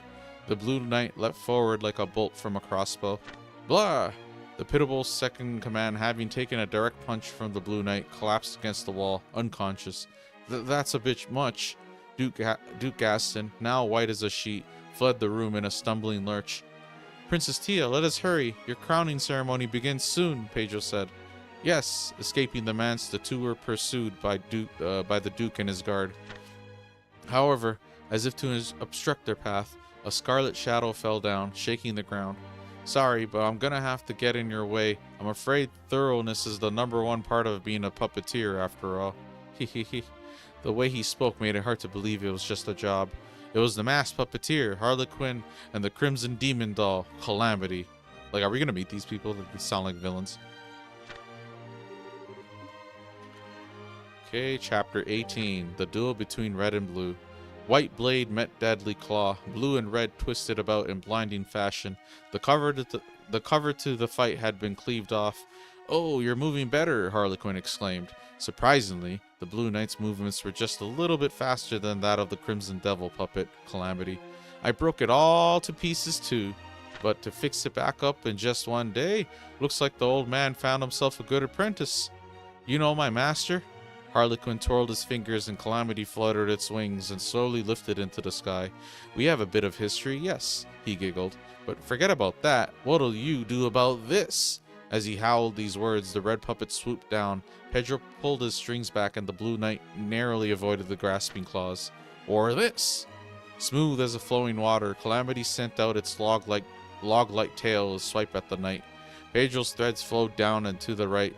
Dropping its center of gravity, the Blue Knight shifted its sword to a slant and redirected the force of the tail upwards. "Or this!" Calamity swung its horned head around and charged straight for the Blue Knight's torso. Pedro snapped his threads upwards and to his left this time. The Blue Knight, who had let itself fall slightly back, now slashed its sword down in a blur of light. With a small, pleasant cracking sound, the crimson wing on the right side of the puppet was hewn straight off.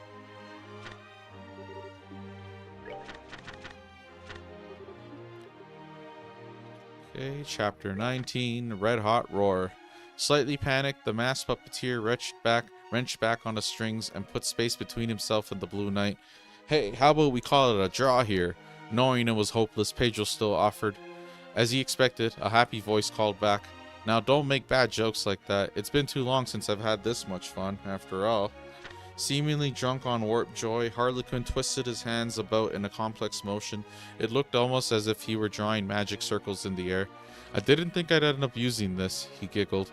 Calamity crossed both arms across its body, as if holding itself. Slowly, a burning scent filled the air. A cold chill ran down Pedro's spine.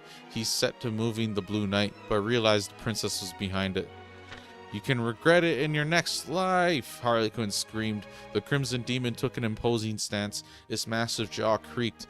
There was a rushing of air, and then a ball of brilliant flame spewed forth. The area was engulfed in a violent pillar of swirling fire. The Blue Knight, Pedro, and the princess were all swallowed by the inferno. Tch, so that's it, is it? Guess it was kind of a pity to end it there, huh? Gazing at the roaring flames, Harlequin muttered regretfully. However, his eyes soon narrowed, puzzled. No scent of meat roasting or metal melting reached his nose. What? The crimson maelstrom began to swirl faster, and and the center suddenly parted as if blown apart from the inside. From the middle arose a blue twister.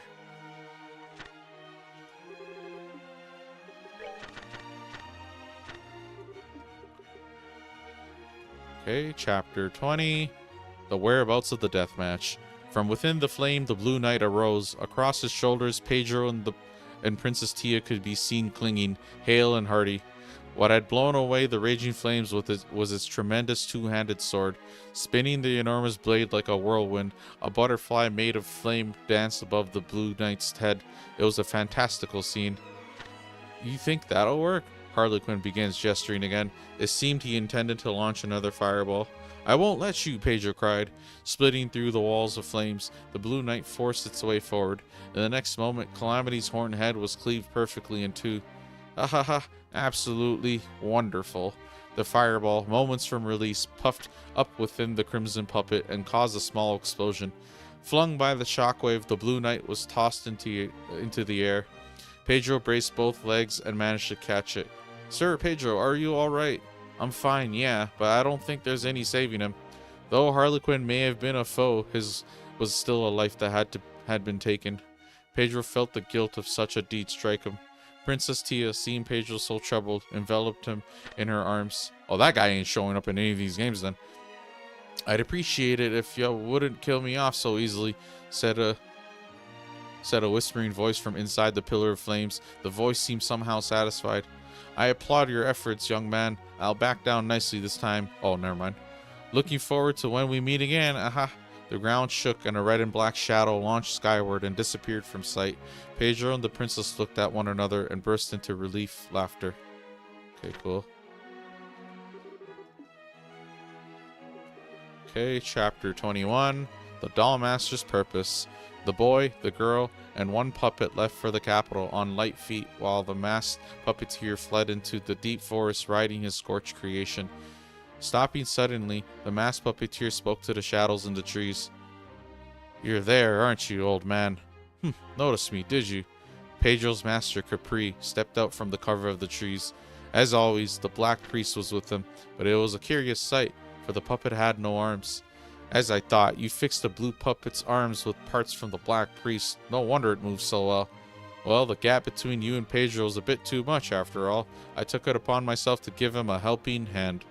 Harlequin's shoulders sunk in response to the words of the old puppet master. Well, I don't mind, since I had fun, but if and when the 13 factories. If and when the 13 factories find out about this, I don't think Pedro will have it too easy either. Okay, so I'm thinking these are like real characters. Like, is this guy working for Ouroboros? Okay. I don't think Pedro will have it too easy either, do you? The 13 factories. The moment he heard those disturbing words, Capri's expression darkened. Ahaha, well, then, see you soon. Leaving behind a suppressed laugh, the masked puppeteer disappeared into the deep forest. It is a road all puppeteers must pass. The old puppet master muttered in a quiet voice, almost as if he was telling it to himself.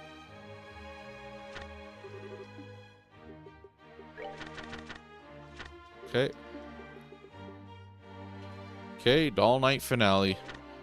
A moment's rest. Afternoon in the palace began with a tea party in the gardens. The princess, as always, filled 3 cups with black tea from the pot. Please, enjoy your tea. Thank you very much, Pedro said. Behind the boy sipping tea stood a knight armored in blue. However, he had not a word to say. What happened to the Duke in the end? On the night of the crowning ceremony, Duke Gaston had disappeared with his vassals. After all, his plan had been foiled and the queen successfully crowned before countless countrymen. The royal guard, whose allegiance had been questionable before the coronation, fell to their knees in contrition and swore their loyalty to the new queen. The Duke, before he could be held for the crime of abducting the princess, understandably chose to flee the country. My uncle has chosen to entrust himself to the Empire. Apparently, he sought protection from the imperial prince that he had arranged as a husband for me. The queen smiled slightly. However, it seems as if they consider him something of a pest. I feel a bit sorry for him. Pedro was amazed. They do not deserve your sympathy. In truth, Pedro did not think Duke Gaston would back down easily. And what of the machinations of that foul masked puppeteer Harlequin? Capri, Pedro's teacher, seemed to know the jester, but simply dodged any questions about him with frustrating vagueness. Regardless, Pedro knew another battle would come, and soon. He would have to upgrade the Blue Knight if he'd hoped to emerge victorious. Oh, Pedro. A slightly irritated yet comforting voice snapped Pedro from his reverie. Do you wish for your tea to grow cold? The clear blue eyes which met his own carried their own message. It would all be right. It will be all right. Pedro, a little embarrassed, took his tea and drank deeply. It was enough to simply have this moment with her. The end. Not bad. That was the Dull Knight. So yeah, I'm thinking, like, so if these are fiction books in the game, they're written by people that they might be referencing, they might be inspired by real events, but they seem to be fiction. Because it's like, but then it's like saying stuff like 13 Factories and like, are we gonna actually meet these characters? But then like, why would a book? Like, why would the guy have a book? So it's like, I don't know. It's hard to say for certain. As we play the other games, I'll hopefully kind of, you know, clue in and be like, oh, maybe this guy's like, so one person fights with the puppet, the Blue Knight. There's a princess there, and then the other story's Gambler Jack and some girl, and then the other story is Ein Selnet and Toby, like a bracer. So yeah, all 3 of these stories may not seem like much, but hey, man, on one hand, they're bothering to put these in multiple games, and then they went through a lot of effort of having it, you know, so much pages, so much chapters, and just ultimately, you know, we'll play the game, and you know, I remember some stuff about these books and then the future books, but like it's probably spoiler territory, so I'll just leave it at that. But yeah, that was Carnelia, Gambler Jack, and the Dull Knight. These 3 books are also available in Trails in the Sky the Third, but we're just not gonna read them there. Too long. I figured I'll just do it again in my head. I'm like, yeah, well, what's the harm? But no, these were pretty wordy. Not the like they're not like books, but like, you know, it's like a short story kind of length. But yeah, that's pretty much wrapping it up for this game. That's everything I wanted to do in this game. Nightmare Mode, New Game Plus, read all the books, 100% the, you know, main story, side quests, everything. You know, beat anything. Just cover all of the game's content. 100% the notebook achievements. Once again, yeah, there's the books and anything else I'm missing. So now we are officially ready to move on to Trails in the Sky the Third. You know, this game was awesome all in all, and I got a lot of mileage out of it. But yeah, these books were interesting. Not like amazing or like the most like fucking eye catching or whatever, but I'm hoping these stories end up showing more relevance throughout the games. If not, if it's not obvious, I'm like thinking there's like characters with a puppet now. I'm thinking of the 13 Factories. I'm thinking of like Gambler Jack, what's going on there. I'm thinking of Ein Selnet, like just yeah. So yeah, that was Legend of Heroes Trails in the Sky 2nd chapter. We are officially done.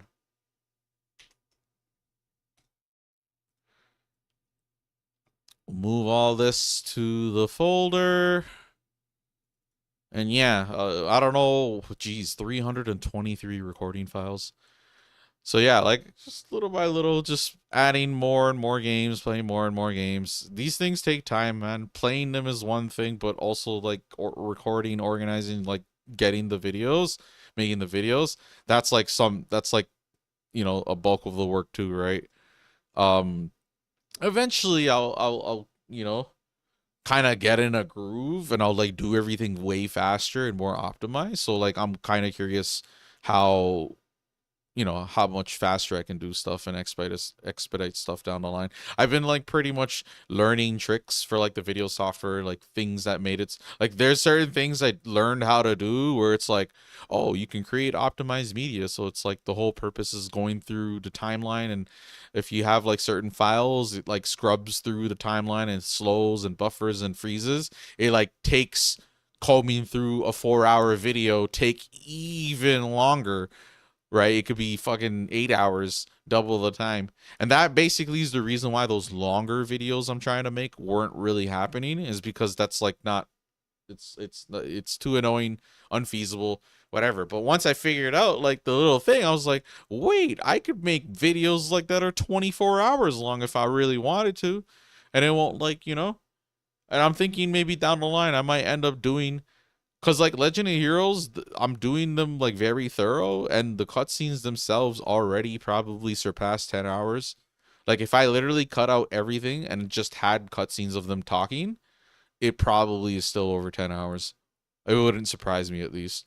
And then it's just kind of like, okay, so then like how do I cut that down? It's like straight up removing cutscenes. It's like I kind of don't want to do that, to be honest.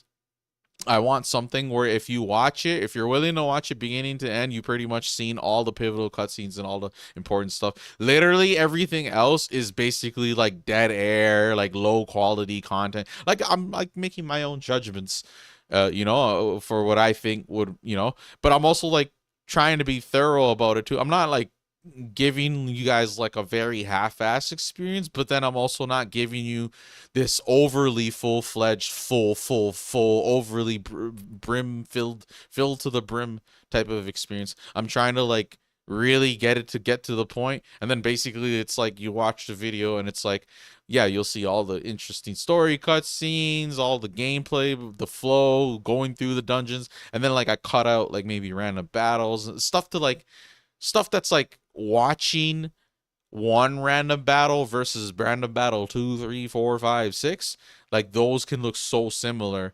And then basically routing through the dungeon, it's like, anything like mistakes. If I die, I respawn somewhere.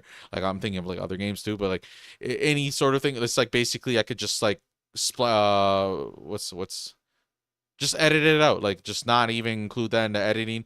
So like some of the videos I had, it's like multiple deaths are included. Sometimes I'll include, sometimes I won't. It just varies greatly. I'm not gonna be weird about it, but just yeah, like ultimately I've been trying to, if people aren't really gonna watch the stream VODs, and the stream VODs was functioning as like the way you can watch me play the full game, it made a lot of sense for me to make the full game videos the way I'm doing them. And then even those might not necessarily be watched. It might not be the greatest performing stuff, but like I think that's something I can keep doing as like a kind of content that I'll keep consistently doing as I play and beat games.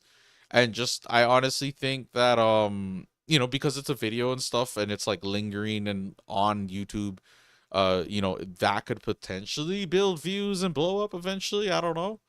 But it definitely is better for my channel and what it could do for my channel than like a stream VOD. The streams are really good when like people are just watching it real time and the watch hours going up and stuff like that. And then yeah, like it's yeah. So some VODs I'll probably delete, but some VODs I'll keep. But it really, really varies. Don't be surprised if by the end of this, it's like very, very curated, and like I only really have what I really, really think is good. Like I might not necessarily want to have a full game video with all the timestamps and everything, but then also have stream VODs, because the stream VODs are just basically the full game video, but all of the excess shit that people would want to skip through. But then also some of my playthroughs, there's extra stuff that won't make it into the full game video, but that extra stuff is still good. So, for example, Legend of Heroes, I don't think I'm going to put in the full game video me going around the town talking to NPCs, but me talking to the NPCs, like going around talking to NPCs, would still be in the VODs, like retained in their previous form and stuff. But like, it's. I think it's becoming a bit clear, like what I do, where, how I do it. Everyone's has their own thing, and some people don't care about like making things a certain kind of way or doing these things in the first place. I'm like just trying to figure out what I want to do, you know? And like, yeah, it's other games are gonna be much more shorter and stuff too. I'm like dealing with like some pretty hefty stuff, especially since a lot of the cutscenes are gonna be retained. Like other games, like if it's 100 hours and the story's like probably 20 hours, and then out of the 20 hours, probably like 10 of them are actually like the mandatory main story cutscenes. Everything else might be just optional. It's like, yeah, there's a lot of opportunities for me to like kind of just get to the point in terms of like gameplay and stuff. So like if I were to make a stream of Borderlands, it's like, okay, maybe I'll get some of the story cutscenes, the main, like to at least have some coherence as to why I'm here doing whatever. And then it's like boss fights for sure. Why not? And then just the highlights of the point A to point B or whatever. Or maybe like me going through the whole place, like if it's a dungeon or something. It's hard to say. Every game, as I'm going through it, like on the video editor and stuff, it's like, oh yeah, I'll keep this, I'll keep that, I'll throw this away. For that specific game, it like makes sense. Like I look at the excess fat, like the opportunities, I guess. And it's not the same for every game. It varies greatly, and it's hard for me to gauge what goes, what stays. Some games I don't care about the story, so and it might end up being more like a more appealing to do like a more gameplay centric kind of video where it's like, yeah, it's a full game video. I already have some gameplay centric ones, but even those have like story cutscenes. But on the off chance it doesn't, it's like, yeah, it could be more gameplay centric, and then that might give me way more opportunities to cut it down. So like those might just be shorter videos. So it's like, yeah, not every full game video is gonna be 5+ hours, 10+hours. Those like I'm just playing RPGs that like are long winded, but if I play like Resident Evil or something, Resident Evil's in the same ballpark as Devil May Cry. The length of those games can be pretty short. So like don't be surprised if all of those are running under 5 hours or so. Just really depends. But yeah, that was Legend of Heroes Trails in the Sky, second chapter. Officially done the game. I'm not gonna uninstall it because I need the save for the third game.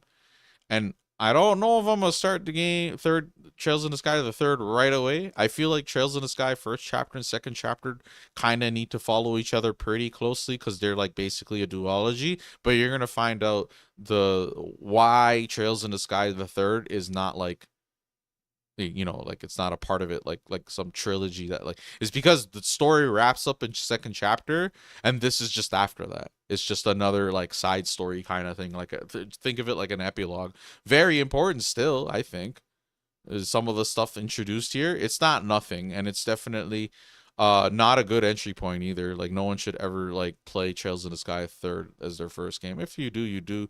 If you ever end up in a situation where for whatever reason, maybe because of availability, like I played a second game as my first game because it was the one that like my brother bought and I played, and then it made me retroactively go back to the first game. If something like that happens, you can do that for this series too. There's no harm in playing Trails of Cold Steel and then going back and playing Trails in the Sky. It's not actually like, oh, if you don't play Trails in the Sky, you're gonna understand zero of Trails of Cold Steel. It's like, no, it's not like that. It's just understand that the things that happen in Trails in the Sky are very relevant and very real and very like the a part of what's going on in any of the later games. It's not like it's essentials. It could become that way, but just generally speaking, it's like they might reference it. It might be in the news.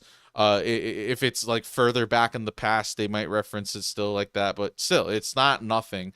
These games are much more interconnected and consistent with like with respect to that interconnectedness and the information you get and all that stuff. Not all of it's valuable, but like they do a good job at having a good bulk of it valuable enough where that, me engaging with it is like, very rewarding. And ultimately, I think this is a very good world building and whatnot, and a good story to follow. If you're looking for like a series, like, how people are like following Game of Thrones, and something hot to follow, like this game isn't the hottest, and it's not like it's in its own, it's a niche in a niche, and only time will tell whether it'll like, be out there in the spotlight limelight alongside other games that are like doing much better in this genre, I guess, like some Persona, Final Fantasy type of shit. I could only hope. But and with them remaking the first game and stuff, it's looking nice. It's looking nice to be a fan of these games, because they went back, localized the two crossbow games. So even though we had games 1, 2, 3, and then 6, 7 onwards, sort of thing, it's like they went back and gave us 4 and 5, and I really, really, really appreciate that. That like sealed the deal for me. Kind of like, I don't really recommend this game like that, but for people that are in like, I think they would like it. I recommend this game because it's like once they gave those two games to like let all of us follow along and enjoy that same level of depth and world building, right? Because we got 3 games, and then Cold Steel comes out, and it's like, okay, it's connected to that, but not really in the way like Cold Steel might be with the crossbow games. So like, and then you don't even know what's going on. It works. You can still play Cold Steel without playing the crossbow games, but knowing the reality of what happens in the crossbow games, and then like, let's say you're Japanese and playing Release Order, so you would have played game 1, 2, 3, 4, 5, 6, 7 in the like, the order, right? It wouldn't have been 1, 2, 3, 6, 6, 7, 8, 9, and then 4 and 5. I think I got that correct. Like where they, because we're far ahead in the franchise, and we didn't get those 2 games, and it worked out until Cold Steel 3 and 4 pretty much, and Reverie, which I haven't played. And yeah, so I recommend this franchise for people that really like, sinking their teeth into a very, very fleshed out, detailed, cared about, and meticulously thought out world. Whether it's like top tier, greatest, amazing shit, it's like in the eye of the beholder, but I think these games are particularly good. If anything, it's not that they're like really good in some games and then really bad. They're like consistently like a certain bar of quality, and then it's more like it peaks over that, but it doesn't really dip below, which I really like. So it's like, let's say the lowest rating one of these games would be like a C tier. It's like, yeah, none of them hit D tier. It's like always C and above, which I know is it's not the greatest compliment. In this game's case, it's like they're all like B tier, and then some of them are A and S tier. I guess you could do it that way. But like you go to a franchise like Kingdom Hearts, it's like, no, some of those games are D tier and C tier, and then some of them are B and A and S. Like it's all over the place. And then Final Fantasy is similar, but these games it's like very consistent. Like Legend of Heroes Trails in the Sky first chapter, to knock that game in terms of ratings when it's really supposed to link with second chapter, which is like considered peak, it's like weird to give it like a knock, or give it a hard time. And then the same thing for the first crossbow game, and the same thing for the first Cold Steel game, and then the same thing for the third Cold Steel game in relation to like the fourth. But like not all of them function like that duology, or the way I said. Like Trails in the Sky Trails in the Sky first chapter and second chapter, they directly follow each other. Like it's, for the other ones, I don't know if it could be like a couple of weeks have passed, or like it's not connected. Like it's just, same, like a lot of time has passed type of thing. But yeah, anyways, that was Legend of Heroes Trails in the Sky second chapter. We are officially done another one of these behemoths. All the dialogue, all the cutscenes. I'm feeling really good about the progress we've made so far. The only thing I'm just worried about is just the amount of videos and stuff I have to make. Like I don't know when I'm gonna get around to it. Streaming really is like where you're gonna see me play these things first. The videos and everything else, shorts and stuff, really do lag behind, and I'm hoping to like, get better and close that gap. But anyways, that's all for now. I'm gonna hop off. We're almost hitting the 4 hour mark. I will probably come back. No promises. I feel like I need to think about some other stuff and prepare some stuff and get to work on some videos. But yeah, next time I stream, maybe later today, maybe I'll play some Siege. Maybe tomorrow, maybe after tomorrow, maybe 1 month later, maybe a year later. I don't know. But yeah, I'll see y'all soon. We'll have the third game started eventually, and then I'm gonna look into maybe another alternative game because for me, I kind of just maybe like a short one that I can quickly plug in, maybe a different genre. I don't know. But anyways, that's all for now. I'll see y'all next time. Peace out. Make sure to like and subscribe. Take care.